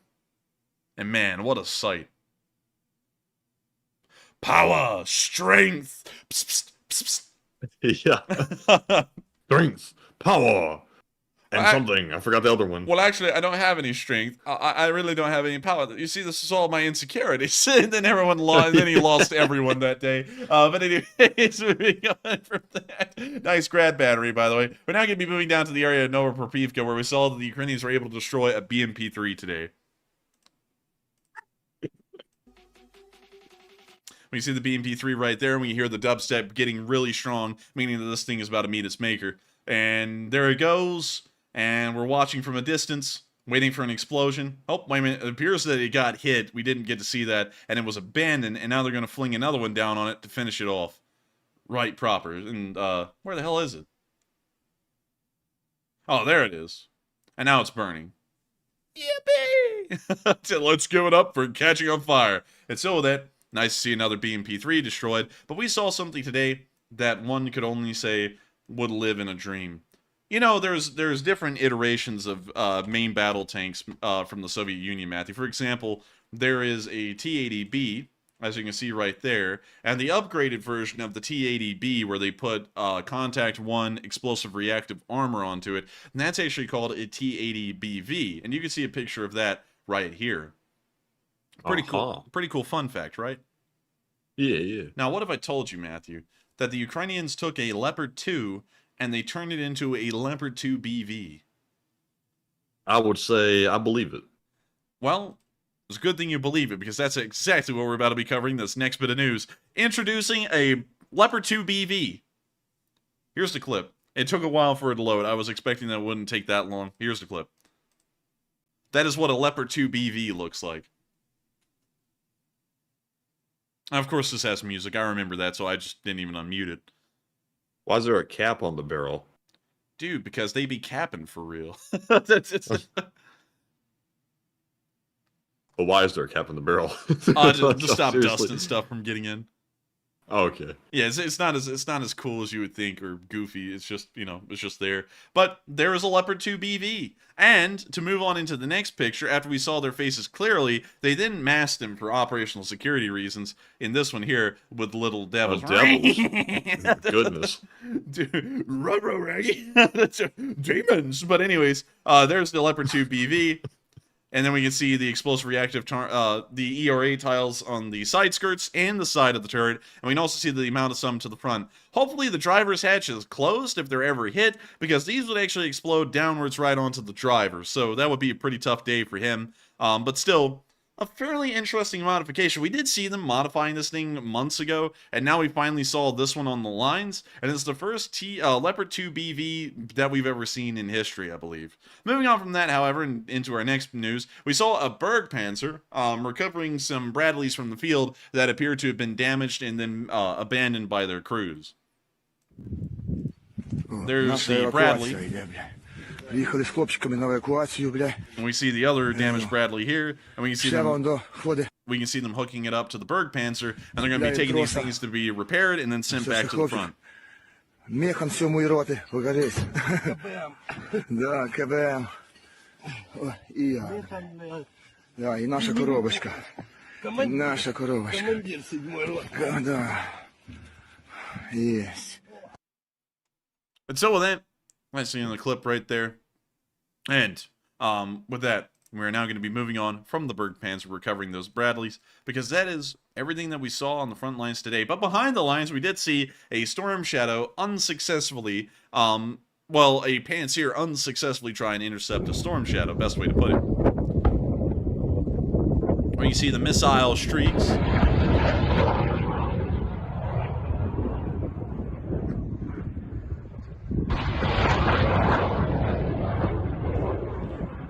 You see the Panzer trying to intercept the missile.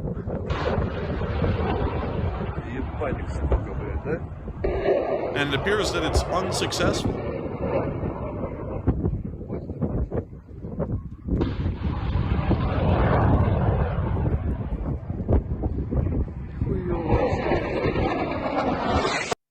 Oh dear. Oh, that Panzer was very unsuccessful, to say the least. I did not see that coming at all. I thought the Storm Shadow was going to fly over him. I didn't know that the Panzer was the target. Let's watch that again.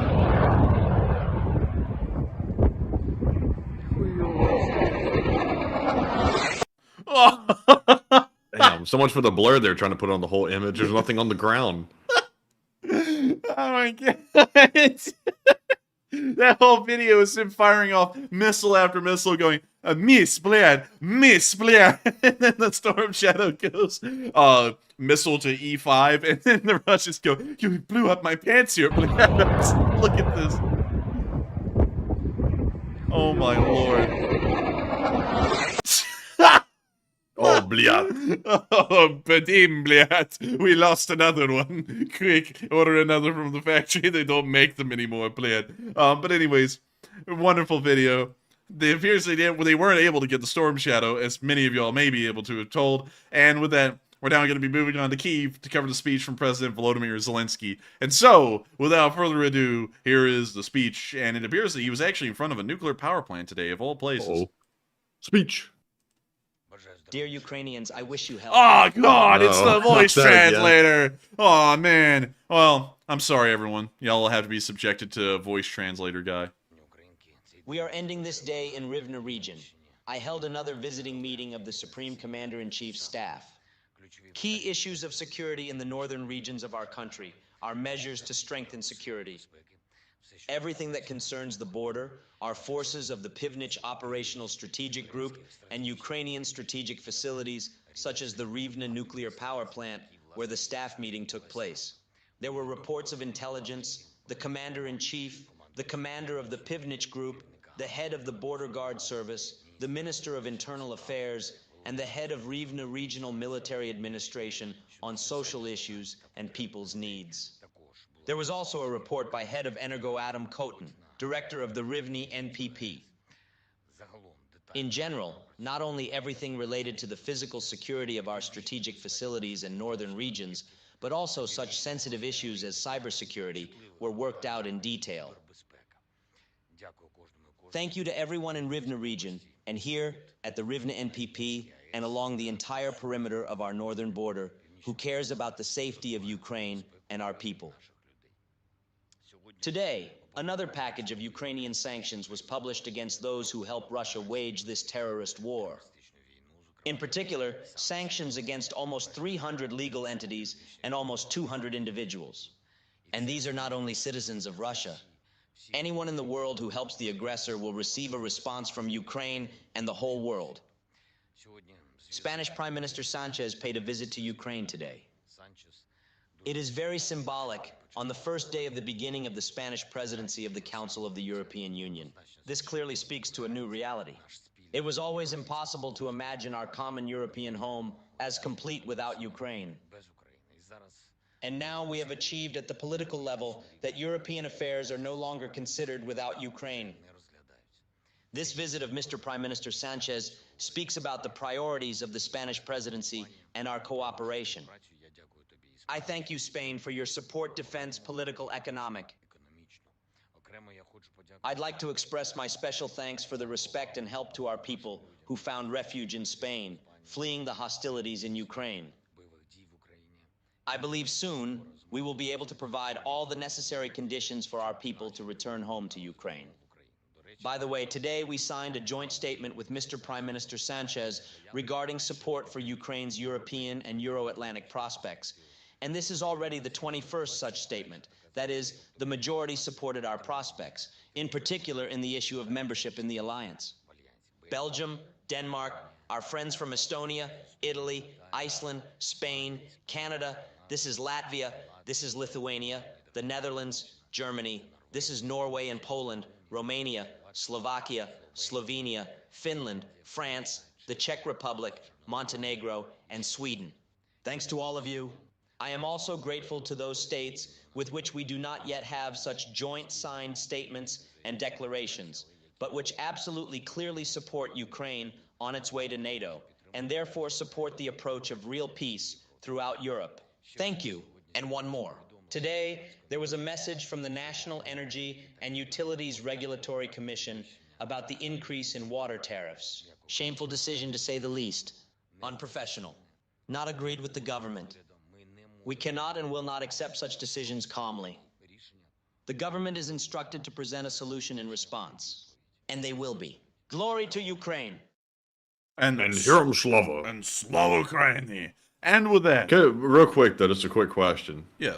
Good speech by Zelensky, as always, but could that have been a green screen? Is that lighting? Something looked wrong about that. Nah, he was probably behind a building or something that cast a shadow, so it looked bright further back. I don't know. But anyways, with that, that is the end of Zelensky's speech, and that is the beginning of a new chapter, a new age, a new dawn on this channel. It's time for us to get to questions and polls and other things, fun things, many fun things. Ooh-wee. So with that, what do we got, Matthew? All right, and with that being said, we are moving into our first poll during our last question segment, and the first one says, reports show Putin is cutting ties with Prigozhin's companies and erasing all traces of him in Russia, and what are your thoughts? 65% said it's prep work for assassination, 20% said it is what it is, nothing secretive, 9% said it sounds like propaganda, and 7% said unsure. And Prigozhin would know, because he's apparently a chef, or at least he claims to be. This is just the prep work for the main course, which is his death. But I think personally that Putin is trying to once again wane this guy's influence, trying to erase him from Russia, so that way people forget about him. So that way, when he bangs his head and washes up on shore, nobody questions a word about it. But Enforcer, what say you? Prigozhin right now, Matthew's going, the appetizer. It is a little coup. The entree, my assassination. Most likely falling downstairs, poison, or something. And then the dessert. Nobody would give a damn by that point. That's what he's doing right now. I would say that you would need to reread the poll prompt, though, because for some reason I've now lost it. So Reread the line. A report showed that Putin is cutting ties with Prigozhin's companies and erasing all traces of them. And what are your thoughts? My thoughts are it's preparation for him to die. And so this is a part of that little appetizer. And so with that, we're on to the next one. All right, and our next poll says Japan says it detected Russian warships near its mainland, and they also noticed them around Taiwan, which we heard about yesterday. And what are your thoughts? 54% said Russia is continuing to menace, 30% said Russia is working with China on it, 8% said unsure, and 9% said it seems like routine patrols. And to me, this is very clearly a lame attempt at menacing by Russia. They were trying to menace Taiwan, and that didn't get much of a response, so now they're moving on trying to menace Japan. It's really not going to change anything unless they decide to do something stupid, which I doubt they will, but it is what it is. But Enforcer, what say you?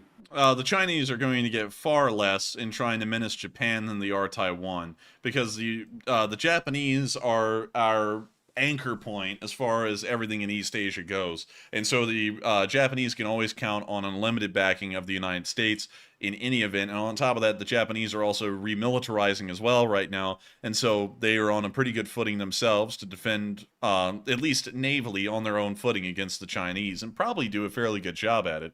And so with that, I hope that does address that fairly well. And we are on to the next one.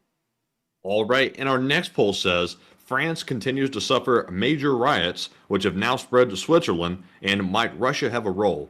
It looks like 38% said yes, Russia is helping stoke the unrest, 27% said it's possible but unclear, 25% said Russia has no part in the riots, and 9% said unsure. And on this one, I have no doubt that Russia is at least funding, or they actively have people on the ground trying to help stoke the unrest. That's just common sense, in my opinion. Russia is going to try to destabilize other countries if they can, especially countries that might be providing support to Ukraine, just because it's to either get even with them or to hope that destabilizes them so much that they can't focus on giving Ukraine anything else. This happens probably all the time. We just don't get to hear about it because, of course, these people that operate internationally are secret. They're not in the open and not public about their operations. But I would imagine that they're probably doing things like that. One thing I've noticed is the rioters have weapons that they probably wouldn't be able to get their hands on otherwise. I saw someone blow up a post office, which seemed to be a pretty large explosive, which I doubt anyone in France can get their hands on really easily. But Enforcer, what say you? I would say the Russians appear to have a clear involvement in this. It appears that they're trying to get involved in some form and instigate the violence to a much higher scale than it would have been. And so I would say they're certainly involved. It's still, of course, at the moment, it is a bit of a political ordeal in France. It has to do with someone being shot by the police. And of course, many of y'all know that's a very political thing, so we can't really make a comment on that in any way. But I can say that it does appear that it's being further exacerbated and the violence is being escalated, most likely due to some kind of Russian interference on the matter. And so with that, I hope that does address that fairly well. And we are on to the next one. All right, and our fourth poll says, might Russia begin to spark disruption in NATO countries to distract from their own internal crises? 72% said yes, they'll do anything to disrupt. 12% said no, Russia is too occupied right now. 11% said it's not impossible, maybe. And 6% said unsure. And I don't think Russia is very occupied anymore with the coup attempt. At this point, it's very clear that there's really nothing Putin can do to reverse it. The damage has been done. So what he's focused on at this point is trying to distract everyone else from trying to capitalize on that disruption inside of Russia by trying to destabilize other countries. No evidence, solidly to say that is the case, but I speculate that is probably very strongly what's happening. But Enforcer, what say you? I would say, what happened? Reread the line. It says, might Russia begin to spark disruption in NATO countries to distract from their own internal crises? Yes, I think so. It appears that that's what they're trying to do with France right now, is they're trying to take a small issue and escalate it. And also from what we heard from the FBI, the Russians had actually gotten involved in some city somewhere. I forgot the exact detail of what city it was. But they started to fuel the flames in a pro-Ukrainian group, telling them, your cause is righteous. If anyone disagrees with you, crack their heads open. And then they went to the pro-Russian group in town and said, hey, these Ukrainian supporters are about to be out in the streets protesting in support of Ukraine. Y'all need to go out there and crack their heads open because y'all are righteous and what y'all are doing is great. And somehow, from what I was told, at least how the story went, the FBI ended up finding out that the Russians were trying to stoke the flames on both sides and somehow quelled it to where nothing violent happened. At least that's how the story goes. I would have to go back and double check where it was and everything else. But it does appear that the Russians are certainly trying to fuel the flames, stoke fires, and create trouble wherever they can. And even if that means flaming up the Ukraine war supporters to also make them try and crack heads on the pro-Russian supporters, that's something they will do. Destabilization of foreign countries benefits others, and especially our rivals. And that's one thing a lot of people seem to not understand in the United States, is that a lot of the political extremism on both sides nowadays can usually be traced back to a lot of interference from foreign countries, whether it be the Chinese or the Russians. Usually the Russians back one side and the Chinese back the complete opposite side, but both of them work towards a common goal, and they may both be working in concert to try and eventually erode the United States from within. You know, that's really what it looks like it's turning into. Because whenever you look at, you know, and of course this is, you know, kind of getting political, but considering it's a critique on both sides, it's a fair critique and we're not picking a side, so, you know, it's allowed. The Russians fund a certain group. I'm sure many of y'all know what group that may possibly be. The Chinese fund another group. And many of y'all know what group that is. And both of them get more and more extreme. Both of them hate the other side, and both of them want a civil war at this point. And that kind of stuff is what the Russians and the Chinese want. That's what they're shooting for. They're wanting the country to tear itself apart from the inside out. And what we're seeing is just a continuation of that in France. It's not really them trying to get two sides and heavily polarize them and then throw them at each other. They just heavily polarized one side, and now the government has to deal with this heavily polarized, extremely violent side. And so that's what it looks like. And so with that, I hope that does address that fairly well, at least from what we're seeing. And with that, we are on to the next one.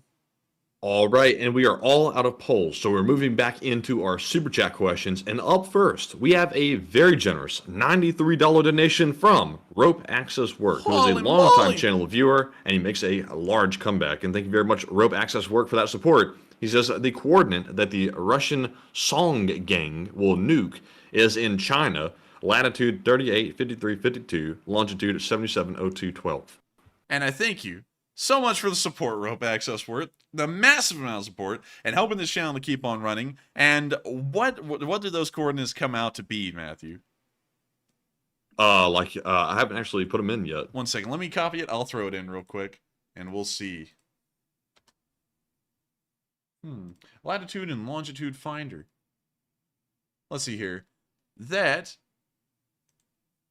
One second, I'm trying to see if I got that correct. Let's see here. Let me go put these into Google Maps. Maybe I can get it there. Google Maps. Because I'm sure Google Maps does longitude and latitude, don't they? Yes. They can't find it. I'm completely at a loss. But I thank you so much for the support, Rope Access Work. I'm assuming that that is somewhere in China. I would agree. You know, maybe the Russians ought to be focusing on them instead of the United States. But then again, they're kind of butt buddies with the Chinese right now. So I'm sure they'll be fine with not really doing anything to them. But still, thank you so much once again for the massive amount of support, Rope Access Work. You have been around forever, and I gotta thank you so much once again for also helping this channel to keep on running, because folks like you help us to do our voices. Oh man, I'm telling you. And you also help us to be unique and be who we are. You folks who appreciate this channel enough to support it, help us to always spite the haters. There are a decent amount of haters out there, believe it or not. It's kind of silly. I guess people just have nothing better to do. But I've got to thank you so much once again for supporting this channel and helping us to keep it running, because if it wasn't for folks like you, this channel wouldn't have been possible. And it wouldn't be possible for us to continue to be who we are and do what we do on this channel. And so, thank you so much once again. I hope that does address that fairly well, Rope Access Work. And thank you so much once again for the support and being an old guard of the Lee Spring Army. And so with that, we are on to the next one. All right, and up next we have a $21 super chat from Hal Rose, and thank you very much, Hal, for that support. Hal said, Enforcer, Russian ships are named... Hold up. Stop the Enforce- presses. Stop the presses. What is this? What is this? What are you laughing at? Oh, nothing. Anyways, Hal said Russian ships are near Taiwan in a show of weakness. The Black Sea Fleet is bottled up and has become powerless. And I thank you so much for the support, Hal, and helping this channel to keep on running. Once again, the second support of the night. And the Black Sea Fleet is largely powerless. Unless if they're fighting Ukraine, there's nothing they can do because they can't even leave the Black Sea at this point. So the United States has really had a run of the whole thing inside of the Middle East right now. No one's really been able to do anything against them. Also, them sending the ships to Taiwan, that's just a little show for the world to get distracted by. There's nothing that those two ships could have done. Like, what would they have done? Started a war with Taiwan and then gotten the U.S. involved in a totally separate war on the other side of the world? You know, that would have made no sense to me. But still, thank you so much for the support. And I would agree with that completely. It's all a show of weakness. The Russian fleet was weak as it is, and it looks even weaker with the actions they're taking now. And so with that, I hope that does address that fairly well. And thank you so much once again for the support and helping this channel to keep on running. And with that, we are on to the next one. All right, and up next we have a $20 super chat from Commander Prankster, and thank you very much, Commander Prankster, for that support. He says, "Here, I don't even care if you get pineapple on the pizza."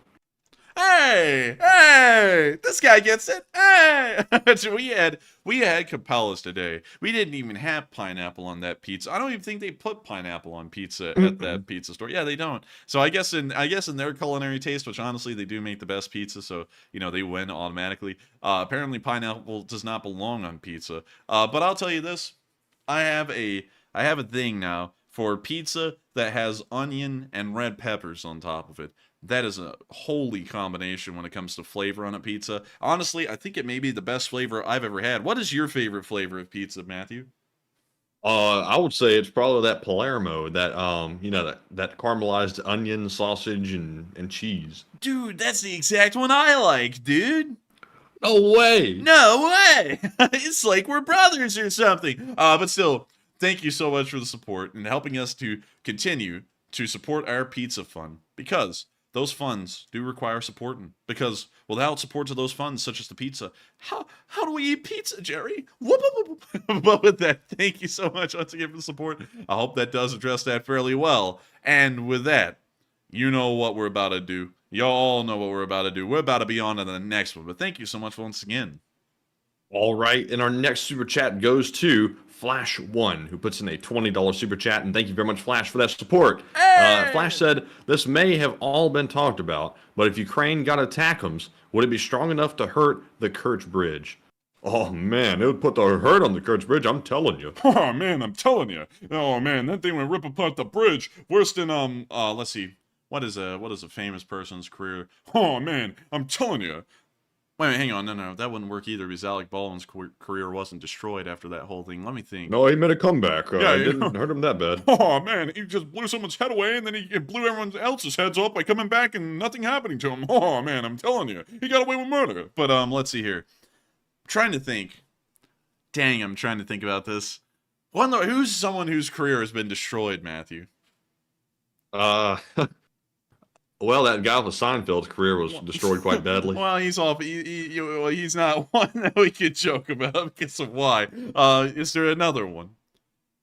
Let's see. Somebody said Shia LaBeouf. I'm not really sure what he was really messed up about, but I heard he got messed up about something. Oh man, I'm telling you, the ATACMS could destroy that bridge like that guy's career. What was that guy with House of Cards? The guy who did the voice in Call of Duty. What was his name? Kevin Spacey. Yeah, there you go. Oh man, that was funny. Sarah, do you know why I pulled you over? Because I'm having intercourse with 13-year-olds. What? No, it's a stop sign, dude. You passed a stop sign. It's like, what the hell's wrong with you, man? Yeah, his career went down the drain. I don't actually, I haven't heard about him much lately, probably because his career went down the drain. But anyways, yeah, everyone's now coming up with that Kevin Spacey guy, apparently. But with that, I got to thank you so much for the support. And to answer that question, yes, the ATACMS would have enough explosive mass to be able to destroy the bridge if it was to hit it. It would have to hit each one separately, though, so you would have to have 2 ATACMS, one to hit the railroad bridge, one to hit the road bridge, but you could knock out the bridge completely. And so with that, I hope that does address that fairly well, at least from what we know. And thank you so much once again for the support and helping this channel to keep on running. And with that, we are on to the next one. All right, and up next we have a $20 super chat from Joshua Matkin, and thank you very much, Joshua, for that generous support. He says, if it turns out that the Russians are escaping Russia, why would they flood into Crimea when the radiation risk is there, and are they telling their citizens about the risk? I would have to say they're probably not telling them about the risk, but at the same time, it doesn't really look like they're making it in from what I was able to find. It looks like they're actually being turned around. So, to be honest with you, I don't really know what's going on in Crimea. Seems as though no one's really being allowed in anymore, except for a small number of people. So I don't think they're telling them it's a great place to go because they're not really letting them in, from what I understand. And so with that, thank you so much once again for support. I hope that does address that fairly well. And with that, we are on to the next one. And thank you so much once again for support and helping this channel to keep on running.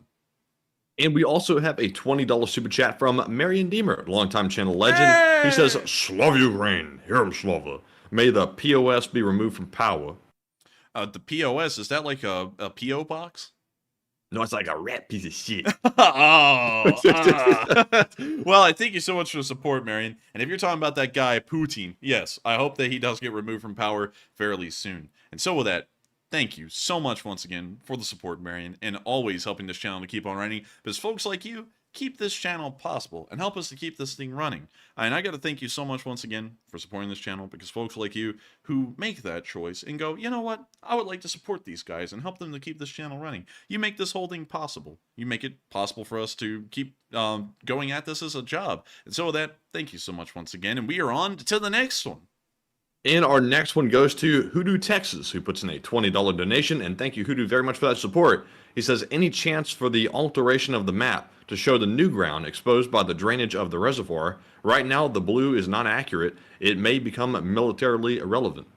And I thank you for the support, Hoodoo Texas. I wish we could, but there was really no way for me to do that because this is a satellite photo, and I sadly don't have the money to go and launch a satellite into space and then have an up-to-date picture made of this area. So unfortunately, nor do we have the money to go and lease the satellite imagery either, because that stuff is expensive as hell. Yeah, man. I mean, y'all seen this stuff? I'd have to be Elon or something to be able to afford this stuff. But right now, Elon's busy putting all of Twitter into a cloud service, so that way y'all can only see 6,000 tweets a day or something. I can only read 500 tweets a day. Oh wow. Hey guys, you know, I'm so cool and quirky and everything. I'm gonna go fight the lizard man in the Coliseum, guys. Look, I'm so I'm so cool. I mean, I gotta be honest with y'all. You know, respect him. I respect him for the SpaceX stuff. Respect him for the Tesla stuff, you know, as a person and doing what he's doing there. I got to be honest with y'all, he's starting to run my nerves thin on Twitter. I mean, he's just becoming a little annoying over there. I want the old Elon back. Can we have the old Elon back? The one that got stuff done and was sensible instead of this loudmouth Elon? Man, I got to tell you, it's kind of getting tiresome over there on Twitter. I'm not going to lie. And, you know, and I didn't care to make that much of a big deal. You know, I was like, who knows? Maybe he'll make Twitter a really interesting place. It'll be different in a way. Yeah, it's honestly, it's gotten a little worse, and and also it's just annoying. I mean, every time I get on there now, like, you can't escape Elon's tweets. They just show up whether you follow him or not. And it's like, you know, it's like, I get that you own this thing, but at the same time, you don't have to shove all of your tweets down everyone's throats constantly. You know, it's just a little, you know, it's a little lame. But anyways, with that, I hope that does address that fairly well. And yes, you're right, Kyle. He did buy Tesla and SpaceX. He actually didn't create them, but he did turn them into what they are today. Tesla was almost a flop before he got a hold of it, and SpaceX really wasn't going anywhere. But with that, we are on to the next one. And thank you so much once again for the support and helping this channel to keep on running. Yes, indeed. And up next, we have a $12 super chat from AMX10 Speedy Bang Bang, who says, live chat question, please. And also, New Zealanders are better than Australians at sport.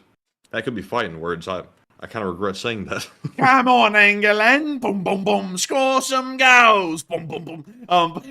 Thank you for the support. I'm not going to comment on that because I know that is something that will cause a war. So we're just going to leave that alone. But still, thank you so much for the support and enjoying this channel and appreciating it enough to find it worthwhile to support. Because folks like you do make this channel possible. You help us to keep the lights on. You help us to do many things. And so thank you so much once again. And with that, Matthew, do we have a live chat? And yes, we do. And the live chat question goes to White Wolf, who says, do you think we will see a tank-on-tank battle? We have seen some tank-on-tank battles already. They're not as common as people would think. Having tank-on-tank battles is actually quite rare, even in most wars where tanks exist. But we have seen some of them. To answer that question, we have already seen some of them, and the Ukrainians usually end up on the winning side of those engagements, probably just due to an increased amount of training compared to the Russian counterparts, considering that the Russians are conscripts and the Ukrainians are contract soldiers, so they just naturally have more training. And so with that, thank you so much once again. I hope that does address that fairly well. And with that, we are on to the next one. And our next one goes to Richard Philpott, who puts in a 10 and says, don't not ever do that no more.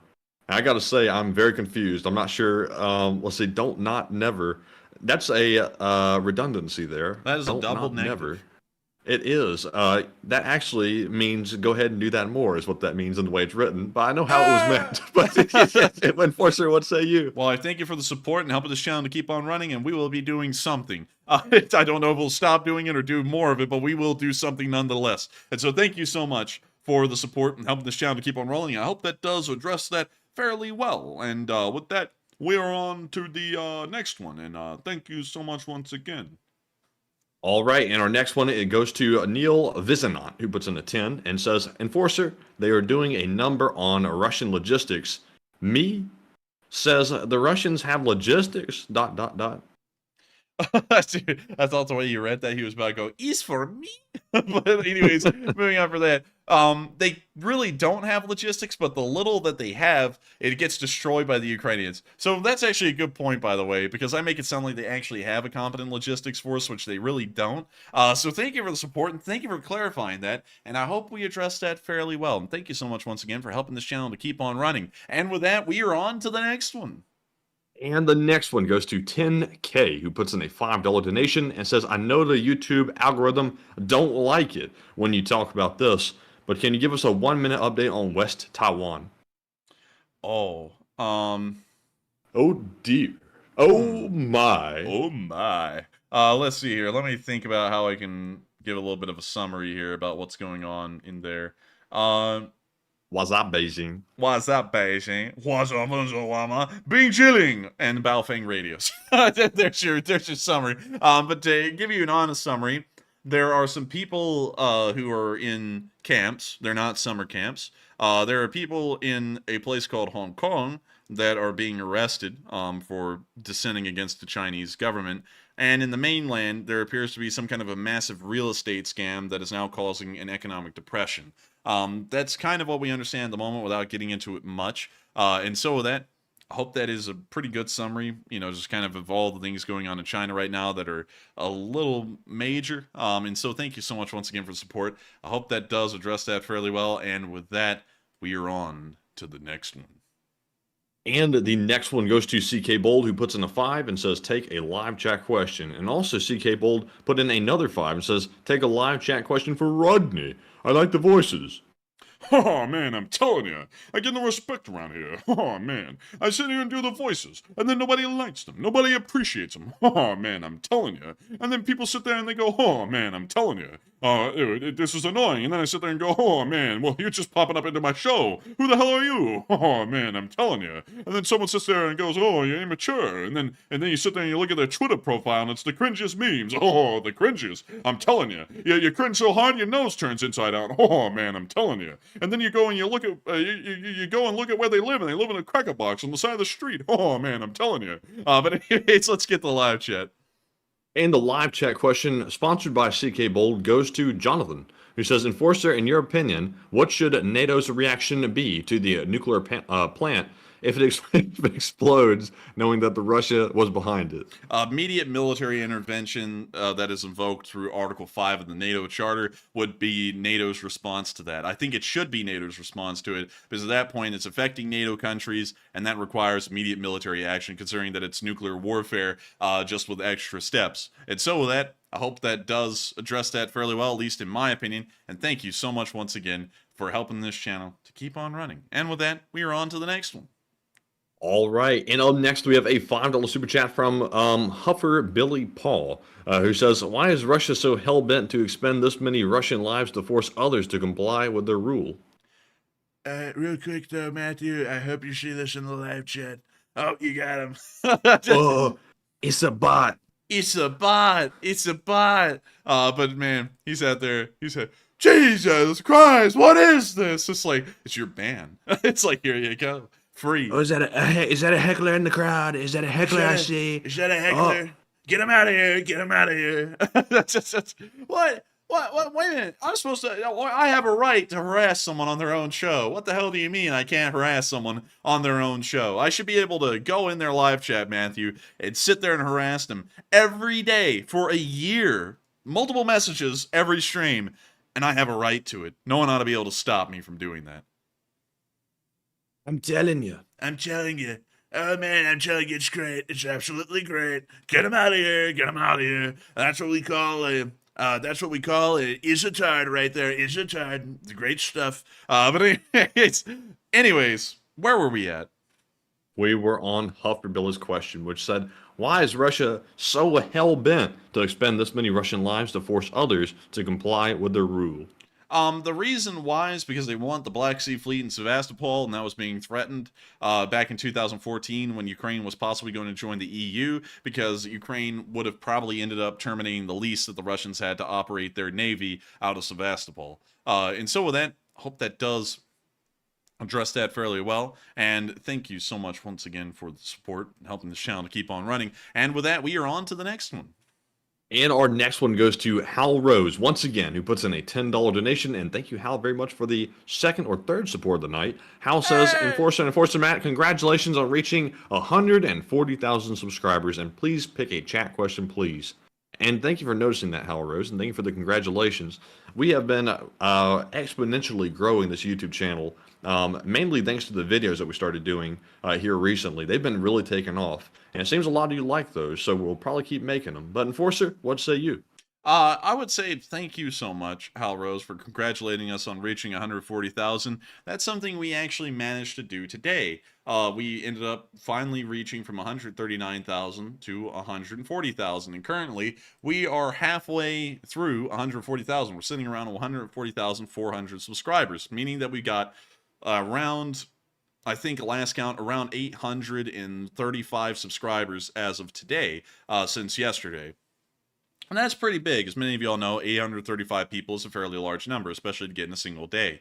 But funnily enough, that's actually one of the smaller days that we've had over about the past week and a half. We're getting over 1,000 subscribers every single day right now, and it's amazing to know that so many people are enjoying this channel and finding it worthwhile to subscribe, because for the longest time, we weren't getting hardly any subscribers. We would get like around, I think, 100, 200 a day for about 5 or 6 months. And now, for some reason, YouTube is once again blowing us up in the algorithms, and we're reaching loads of people that we never reached before. And so, thank you so much for the congratulations on 140,000 subscribers. And if any of these new subscribers are in the stream tonight, thank you so much for subscribing, and I hope you've been enjoying the stream, and I hope you continue to enjoy all the videos we make, because we put our heart and soul into this thing to make sure that everything is as good as it can be. And so with that, thank you so much once again, Hal, for the congratulations on that, and thank you once again for being an old guard of this channel and helping this thing to keep on rolling. And with that, we are on to the next one.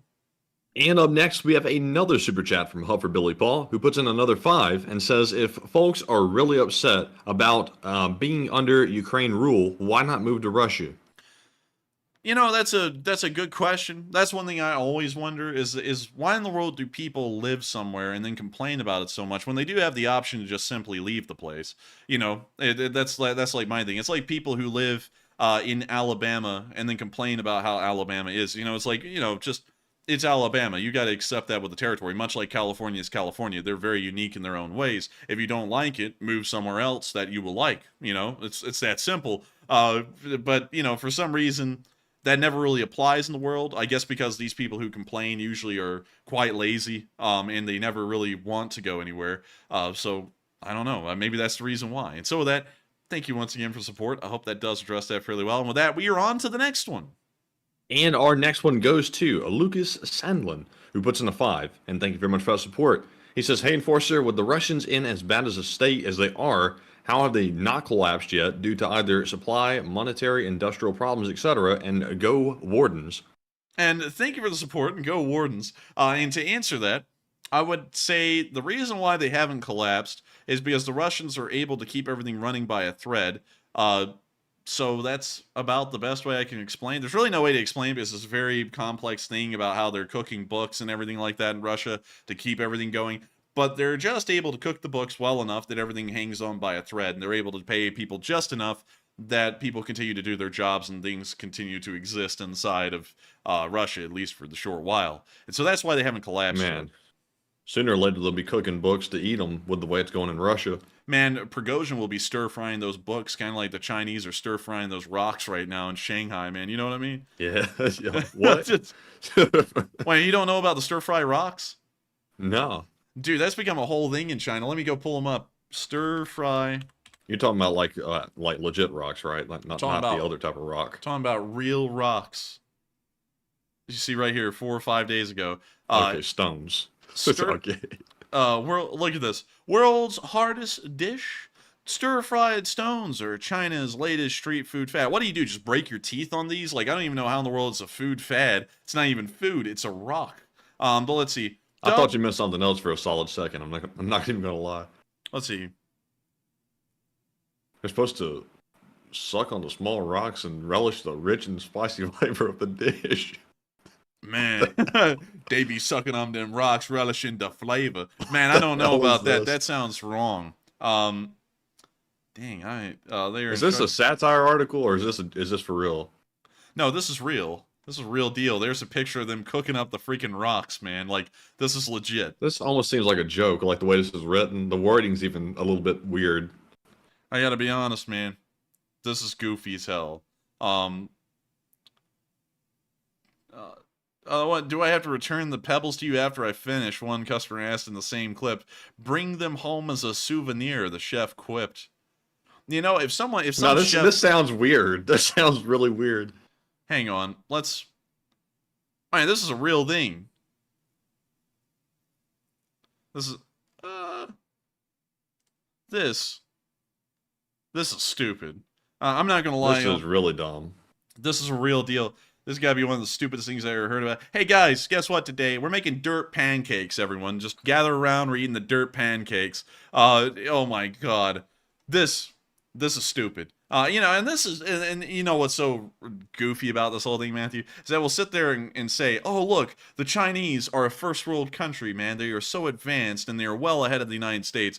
At least we're not eating stir-fried rocks, okay? I gotta say that. You know, if you're eating stir-fried rocks, hell, man, you're not a first world country. You're a first world country in disguise. Who the hell eats freaking stir-fried rocks? That's just stupid. Anyways, you know, and I'm hoping that I sound like I'm talking common sense here. I don't know if it's crazy or anything to say it's stupid to eat rocks, but I feel like it's stupid to eat rocks. I don't know. Maybe I'm an outlier there.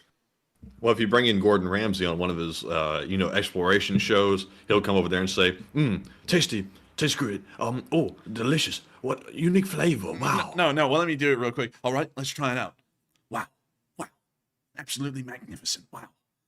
Incredible. Yeah, you notice he won't badmouth any foreign food, but if he's in like his home country of Britain, he's like badmouthing everything. Dude, he could go to the far mountains of a faraway place, and they'd be like, here is chicken livers encased inside of a chicken's posterior, and he would eat that, and he would go, wow.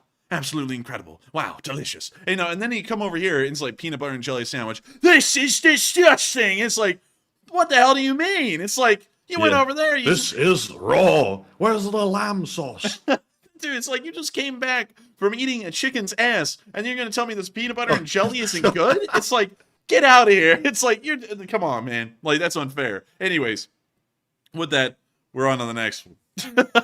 All right. So up next, we have a $5 super chat from Dixie, who says, have you seen, La Haine? Hey, it explains France now. Wait, hang on. What did you say? I heard La Haine haint. That's all I heard. It's the name of the thing is La Haine, and he puts in parentheses, hey, it explains France now. I'm assuming that's a show. Maybe. I was looking for a town here. 1 second, everyone. 1 second. This is about to happen. No, it didn't happen. Wait, no, it was about to. I think I'm about to sneeze. And I'm trying to give everyone a heads up this time because I know it's extremely loud. But maybe that does explain France. I've never seen the show, if it is a show, so I might have to go around looking for that. But something cool for all of y'all to think about is there's a town in France called Dijon. You know what came from Dijon, Matthew? The mustard that's now a really sought after, highly kind of rare commodity. Yes, actually, that is correct. Dijon mustard came from Dijon in France. Who would have ever thought? Kind of like how champagne wine comes from Champagne in France. It's almost like they're naming this thing after places. Here's Champagne right here, actually. Interesting. Pretty cool. And look, they have a military training field there. It enhances the flavor. I'm tasting a hint of lead. Oh, there's a bullet casing, ma'am. It's in the bottom of the bottle. But anyways, with that, thank you so much once again for the support. Maybe it does, maybe it doesn't. I'll have to check out that show. But thank you so much once again for the support and helping this channel to keep on running. And with that, we are on to the next one. All right, and up next we have a $5 super chat from Trister1, who says happy birthday, and he puts in a penguin afterward. I'm not sure which one of us is the penguin, but thank you very much. I think that's a happy birthday to Angry Penguin, Matthew. Is it Angry Penguin's birthday? I haven't seen him say that. I haven't seen that in the live chat either, but if it is Angry Penguin's birthday, happy birthday to Angry Penguin. And if that's supposed to be directed to us, to the Panglang, thank you so much for the support and wishing us a happy birthday. It is not our birthday today. In fact, our official birthday has still not happened yet. It was supposed to happen in June, and then I just didn't let it happen. So I guess we'll schedule that for July. But still, thank you so much once again for support and helping this channel to keep on running. And with that, we are on to the next one. And thank you so much once again. All right, and up next we have a $5 super chat from Brinstar, who says NAFO forever. Hey, and thank you so much for the support. And thank you for shouting out NAFO. NAFO is a pretty cool group. We actually have some NAFO viewers like Jesus UCSB, Superbonker 9000, amongst a whole bunch of others. And so thank you so much for shouting them out, because I'm sure they'd be really appreciative of it. But I don't know if Jesus UCSB or Superbonker 9000 is here with us tonight. But with that, thank you so much once again for support. I hope that does address that fairly well. And with that, we are on to the next one. And our next one goes to Tyler Rufiner, who puts in a 2 and says tonight's serving of Morse decryption would be: Russia is blocking entry to Crimea like Ukraine is blocking entry to the Russian army to the rest of Ukraine. And also, Mark Hodges, C. Fay, Close Simonson, Earl Bernew, and Paul Schultz got that as well. And that's the sound of money. You know, got that correct, actually. In a super chat, nonetheless. And I got to thank you so much for the support and helping this channel to keep on running. And I'm pretty blown away to know y'all got that one correct as well. And so with that, I hope that does address that. Thank you for deciphering that on the 493rd day of the war. And with that, we are on to the next one. And up next, big shout out to Russ Rizzo and Dupper Bob for each putting in a $2 donation. And thank you both very much for helping to keep the channel running through your generosity. And thank you once again. And up next, we have a $2 super chat from Uncle Dandy, who says, I enjoy a bit of humor with my news. And thank you so much for enjoying a bit of humor with your news. We always try and deliver a little bit of humor with the news to make it a little bit more palatable. For some, it makes it non-palatable. And, you know, into them, it's like, you know. One thing we found out, you know, through doing this is that usually the people who hate our show just have a sucky life. Like, their life just sucks. And so apparently they just spend their whole day on the internet trying to find out ways to make other people's lives suck. So we end up, you know, kind of dismissing that stuff at this point, because I always know that whenever anyone comes in here and trashes on us, usually their life is just miserable. And so I'm like, maybe they're taking it out. Who knows? But with that, thank you so much for the support. I hope that does address that fairly well. And we are on to the next one. And up next, we have a $2 super chat from Dupper Bob, who says, happy birthday. And thank you, Dupper. And thank you, Dupper, for the happy birthday. It is not our birthday, but thank you so much once again for the support. And so with that, we're on to the next one. And with that being said, we are fresh out of super chat questions. So once again, thank you all for helping to keep us running. The super chats are what keep this thing going and keep us basically, you know, hyped up on coffee. But thank you all once again. And moving on to our live chat questions, because we've already gotten the Morse code of the night. The first question goes to Robert Dean, who says, when are the F-16s due in country, and what have you heard about them? We've heard that they're supposed to be due in Ukraine in maybe 2 months, but that's a strong maybe, because the U.S. doesn't really work on any hardened timetables at this point. They just do whatever.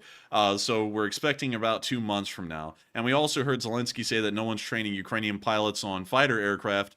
I have to actually be honest, though, that's an untrue statement because the U.S. had already trained Ukrainian pilots last year on the F-16, so why in the world would they need to train them this year as well? They're already trained. And so with that, I hope that does address that fairly well, and we are on to the next one. And the next one goes to Majers, who says, could the massive move to Crimea be a forced move by the Russians to use civilians as shields? Maybe not, because from what we can understand, it's some kind of a roadblock down there, so they're not really moving a massive amount of them to Crimea. In fact, they're largely stopping people from entering Crimea at all. And so with that, hope that does answer that the best I can. And with that, we are on to the next one. All right, and up next we have another super chat. This one is from Donna Olson, who puts in a very generous $20 donation. And thank you, Donna, as always, for that support, and also always watching the channel and pressing that like button. And Donna said, so, about beautiful 29-year-old Russian Loco Bank VP Kristina Baikova and her Moscow apartment window plunge accident. 29-year-old bank VP? Well, I thank you for the support, Donna Olson. And about that, and saying she's beautiful, I don't know. Let's type her in. Christina, Baikova. Let's see here. Just 2 days ago, actually. This is according to the New York Post, the Daily Mail, and the LBC. I will go to the LBC. So let's VP of the bank. VP of the bank died after falling from a window. Unfortunate. 11 floors, actually. Latest victim among leading business figures in Russia who have suffered mysterious deaths. Ms. Baikova died instantly at the scene. She was in an apartment. She's kind of young to be the VP of the bank.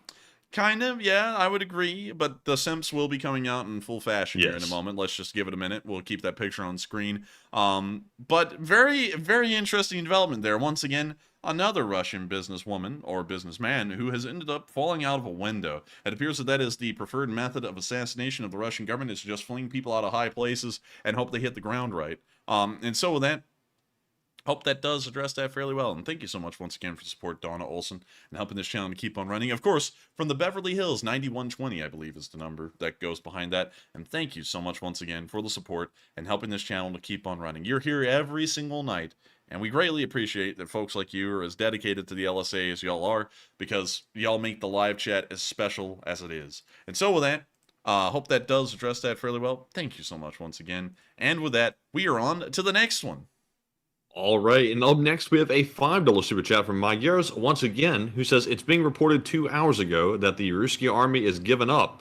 What say you? I would say that's not true at the moment, because we still see active resistance, and we would have heard that for sure. It would have been massive news if the Russian army just surrendered in Ukraine. The war would be over, and we would have certainly heard about that. And so with that, thank you so much once again for support. I hope that does address that fairly well. We are on to the next one. All right, and up next we have Stuff in another. the live chat, man, is just vile right now. Jeez, man, that's why. Goodness. Like you know, y'all may have noticed that over time, less and less women are reported on our show. It is because of the vile stuff that happens in the live chat whenever we show women on the show, a picture of it. It's like, you know, like I get that some people may be joking about this stuff, but it is really just weird to watch that happen in the live chat. So, you know, in an attempt to avoid the weirdness, we just end up largely mooting stuff like that. And also, this person is deceased, by the way. Yeah, this person is dead, by the way. They turned into a splatter on the pavement from an 11th floor window. But with that, we are on to the next one.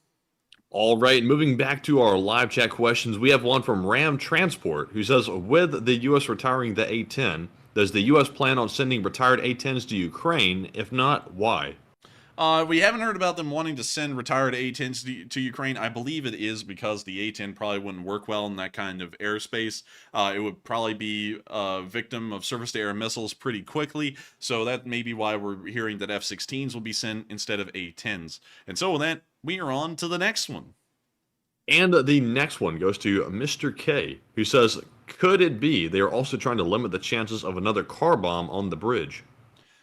Possibly. But they've had a checkpoint set up for that for a while, and we've never seen a traffic jam like that heading into Crimea because of that checkpoint. And they've had that checkpoint ever since around, I believe it was November of last year, and it's never caused anything like that before. And so with that, I hope that does address that fairly well, and we are on to the next one. And the next one goes to Jeremy's receding hairline, who says, I've heard all but one of the nuclear reactors of the ZNPP have been put into cold shutdown. How would that affect any sabotage? That would affect the sabotage a little, but even when the nuclear reactor is in cold shutdown, there is still a possibility of a meltdown if poorly maintained. The Browns Ferry nuclear power plant here in Alabama was put into a cold meltdown for 10 years, I believe, and for Cold shutdown. Yeah, cold shutdown. And for those 10 years or so, they still had to post security around the power plant and so on. So that way the power plant wouldn't end up having some kind of a terrorist event happen, and then the thing go into a meltdown. So with that, Wait, is that a bank? Wait, is that a bank over there to the right? It says TVA Community Credit Union. Is that true? maybe it's an ATM. I think it's an yeah, I think it's an ATM that's here. Okay, I was about to say. I was about to be like, hold up, there's a bank here? And wait a minute. Hang on, let's look at this. They got little boats. They had to buy me a boat. Let's see here. What else do we have? I just have random construction equipment back here. There's like neighborhoods all around this thing, by the way. Yeah. We've actually like driven out here and looked at this thing. There's a neighborhood to the left where a lot of the people that work at the facility live, that also serve as security to live over there apparently. And then to the other right side of the plant, there's also more neighborhoods. And a lot of these people will have actually fallout shelters built into their yards that you can see from the street. Yeah, it is. It's pretty wild, really. It's something I won't really ever be able to wrap my head around, actually. But anyways, with that, I hope that does address that fairly well. And with that, we're on to the next one. And up next, we have a question from Alpha 10, who says, wasn't Prigozhin a hot dog cart vendor to start? Yes, he was. It's St. Petersburg, of all places. And he made his living, well, the beginning of his living, selling an American food. And now he acts like he hates America. It's like, man, you can't hate what you sold, man. You can't hate what you sold. Because, you know, you can become a hard-ass mercenary all you want, but at the end of the day, you're still the weenie man. And that's what everyone's going to remember you as, is just the weenie man on St. Petersburg Street. And so with that, we're on to the next one. All right, and up next, we have a question from Connie, who says, have you heard anything about Ukraine getting German Taurus missiles? I haven't. But have you ever heard of the United States Taurus pickup truck? Boy, let me tell you, that thing is absolutely incredible. Get yourself a Taurus pickup truck with a Taurus pistol. Sit there and have a jam every other round. Taurus, you know the brand, you know the name. But anyways, with that, hope that addresses that fairly well. I have not heard about that, so I have to declare ignorance for now. And with that, we are on to the next one. And the next one goes to Jorge M. Rivera, who says, does America really prepare for nuclear war? Yeah, we're prepared to obliterate anyone who goes to war with us with nuclear weapons. So yes, we are completely prepared. And so with that, hope that does address that fairly well. And we're on to the next one. And we have a question from Alpha 10, who says, Enforcer, Putin won't launch nukes because he is afraid to die. Also, they probably don't have enough operational, question mark. Probably not enough operational, but there will be enough to cause significant damage. And they are scared, and that's why nuclear war has never happened. And that's why it probably won't ever happen, because everyone's scared of dying. And that's a pretty good motivator to not have a nuclear war. And so with that, I hope that does address that fairly well. And we're on to the next one. All right, and our next one goes to Guy L., who says, Matt, surely the parts of the concrete dam that Russia blew up have now become visible after the water level has dropped. There will be evidence of explosive use on one day. We haven't seen those pictures yet, but maybe they'll come out with those pictures at some time. And so with that, hope that does address that fairly well. And we are on to the next one. And we have a 5 from Nubbing Fluffing Cat. And thank you very much for that support. They said, as I've said before on this channel, but big thanks to the USA and all those Americans who support and protect us in Europe. Cheers from Sweden. Much love to USA. Thank you so much, Nubbig Fluffy Cat, and supporting this channel and helping us keep this thing running. I gotta say, Matthew, that is a Nubbig Fluffy Cat in that profile picture. That thing can be chonky. But still, man, I'm telling you. Oh, man, I'm telling you. But I gotta thank you so much once again for being a Lee Spring Army viewer all the way from Sweden. And also, I've got to thank you as well for enjoying this channel and helping us to keep it running. You help us Americans like us, to keep on the air through your support. And I got to thank you so much, because It means a lot to us that folks stick with us through thick and thin, and also help us to keep this thing running, because y'all are the only way we can keep this thing rolling. And it means a lot to us that people do enjoy it enough to actually support it and help us to make this thing our job and make this what we do every single day. We wake up and we live, breathe, eat, and sleep this war, and we make videos on it, we cover news on it, we make live streams on it. And if it wasn't for folks like you, Nubbig, Fluffy Cat, and everyone else who supported this channel tonight, it wouldn't have been possible for us to keep this news running like it has been. And so thank you so much once again. And I hope that does address that fairly well. And I hope y'all understand, because whenever I say that to y'all, I want y'all to understand how much of an important thing y'all are doing in actually making this channel work. Because there's no wires or cogs or gears behind the scenes that keep this channel running. It's really down to y'all and whether y'all find this channel worthwhile to support or not.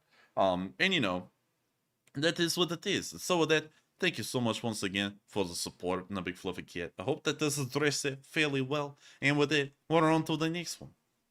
All right, and the next question goes to Mick, who says, could the Russians be checking for Wagner soldiers trying to get into Crimea?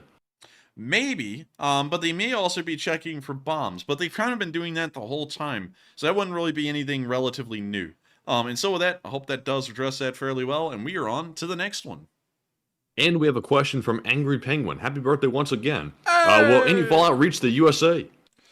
No! A little bit would, but it wouldn't be anything serious. And so with that, hope that does address that fairly well. And we are on to the next one. And our next one goes to Stricker Sniper, who says, who is Putin most similar to? Is it Tsar Nicholas II or Stalin or someone else? A mix of both. He's kind of like Stalin in how he's a thug, and he's kind of like Tsar Nicholas with his silly ambitions. And so I would say both of them at the same time. And so with that, we are on to the next one. And also, real quick, I saw Trister1 say, but law school.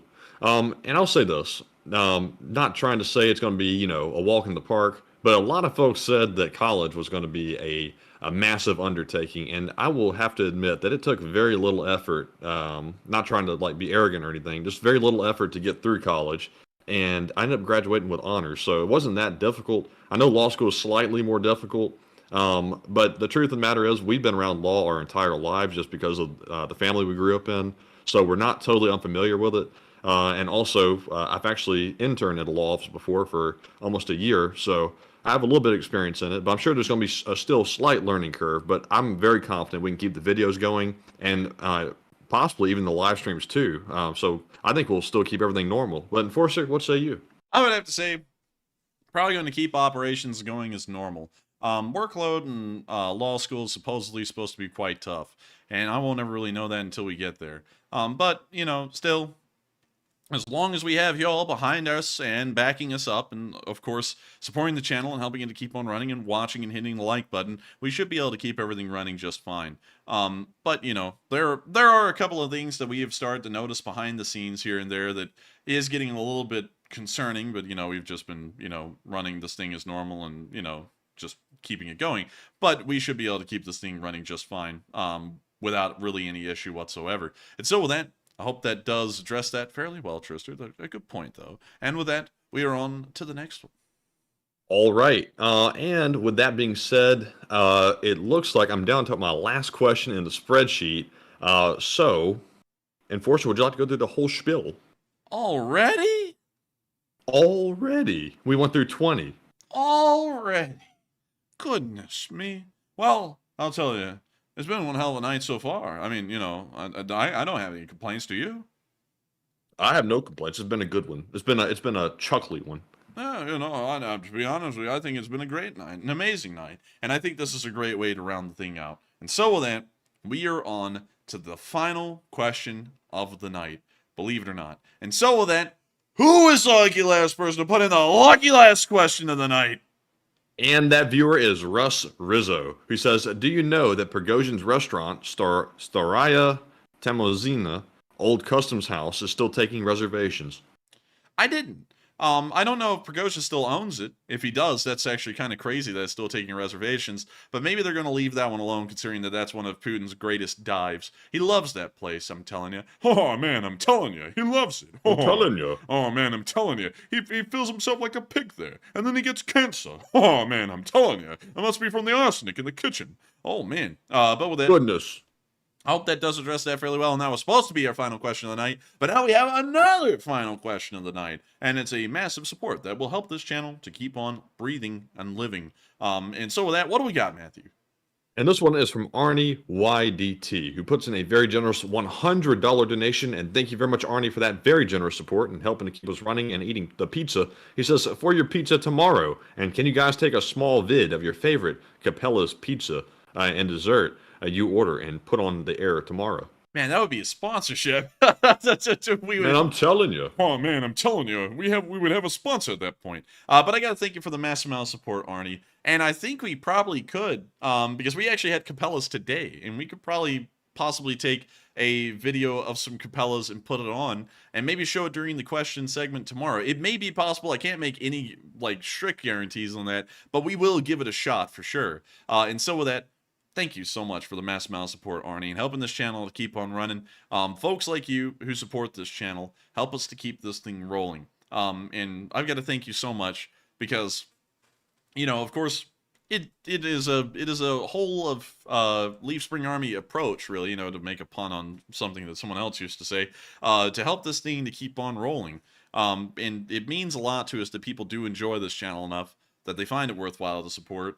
Because, you know, when we say this, we are quite serious. Y'all are the only thing that keep this thing rolling. The stream runs ad-free, sponsor-free. The only way we keep this thing rolling is through y'all support. And I got to thank you so much once again, Arnie, for the massive amount of support, because that will make it possible for us to keep this channel rolling and keep it going. And so with that, I hope that does address that fairly well. Thank you so much once again. And with that, we are actually on to another one. We have another one as well from the Nubbig Fluffy Cat. Yeah, Nubbing Fluffing Cat put in a 5 once again and says, how much difference do better rifles and optics make in Ukraine? Compare, for example, a Ukrainian squad equipped with M4s with optics to Russian AK-47s. So I'd imagine that's a big difference, in my opinion. It's a very big difference. We actually know. I'll tell you from experience, because you're from Sweden. I don't know what the gun laws are like in Sweden, but in America, as long as it's not an automatic machine gun, you can pretty much buy anything, especially in Alabama. And so we actually have an M4. Matthew has an M4. He's had it for years. And I have an AK-74. So we can actually compare them side by side. I could tell you that the M4, regardless of what kind of optics it has on it, as long as it's not iron sights, it is winning over the AK-74 every single day. No doubt about it. The iron sights on the AKs aren't that bad. They're not as bad as other rifles, but they're still not great. You know, iron sights are only so good. But the M4, if you put the right kind of optics on that thing, it ends up being a very effective rifle, especially just from the ergonomic side of things. So with that in mind, I would say that the improvement of small arms for Ukraine, such as just switching from the AK-74s to the M4, that is probably meaning a massive difference for them in an infantry-on-infantry firefight, because they have a huge advantage over what the Russians are using, which is just almost nothing but AK-74s, and I believe maybe a few AKMs, and then a decent amount of Mosins down there in the southern front.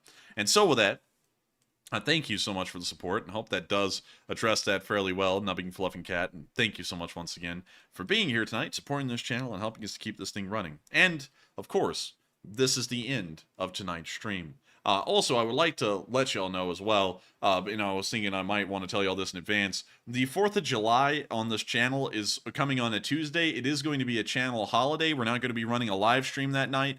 I actually want to enjoy the fireworks with my family. I wasn't able to do that last year because we ran a stream on the 4th of July, I believe. And I want to make sure that we're able to... Well, actually, 4th of July was on a Monday last year, I believe, so I think we did.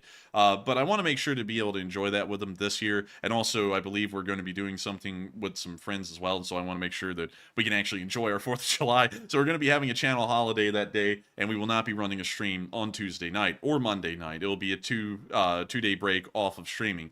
However, I think if I'm correct, because Matthew and me are actually making our video summaries where it is, I do it one day and then he does it the other, so we're alternating days. I think that day may actually fall on Matthew's day, and so it'll be up to Matthew, while it is a channel holiday, whether he wants to upload any kind of a war summary video or not in the middle of the day. That'll be up to him. But as far I'll as... most likely upload one. The only catch is, though, since it will be a holiday on the 4th, I really doubt there will be any reports coming out that day, so there might not be enough news to do one. But if there is, I'll certainly do one. So we'll be trying to figure that out. If we don't have enough news, it will just be a channel holiday altogether, and there won't be any war summary or a stream that day. And if there is news, Matthew may make a war summary, but that's really entirely dependent on him because it is a channel holiday. So it's not like a video has to be made like every other day, which behind the scenes we always have to make a video every single day.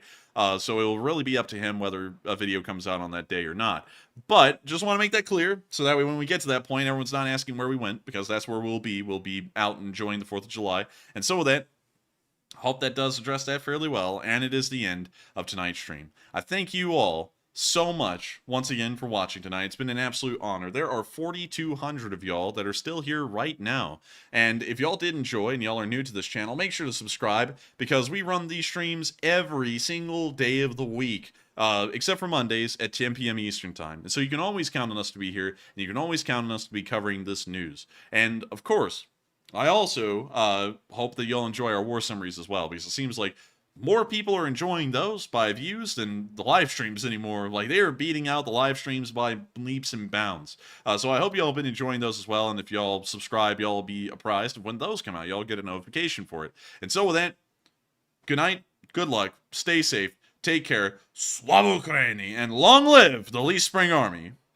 And good night, LSA, and please remember to join us tomorrow for the fundraiser stream. And Yes. The Lee Spring Army sends its regards.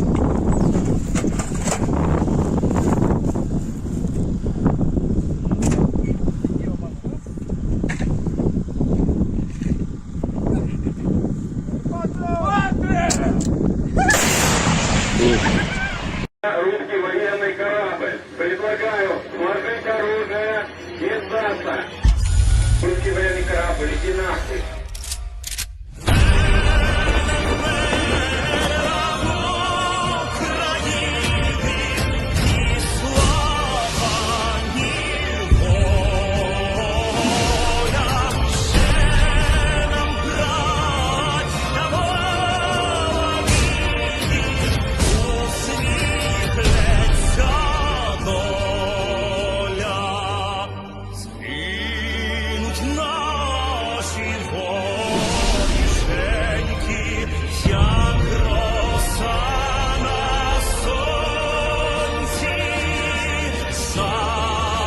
Bakhmut.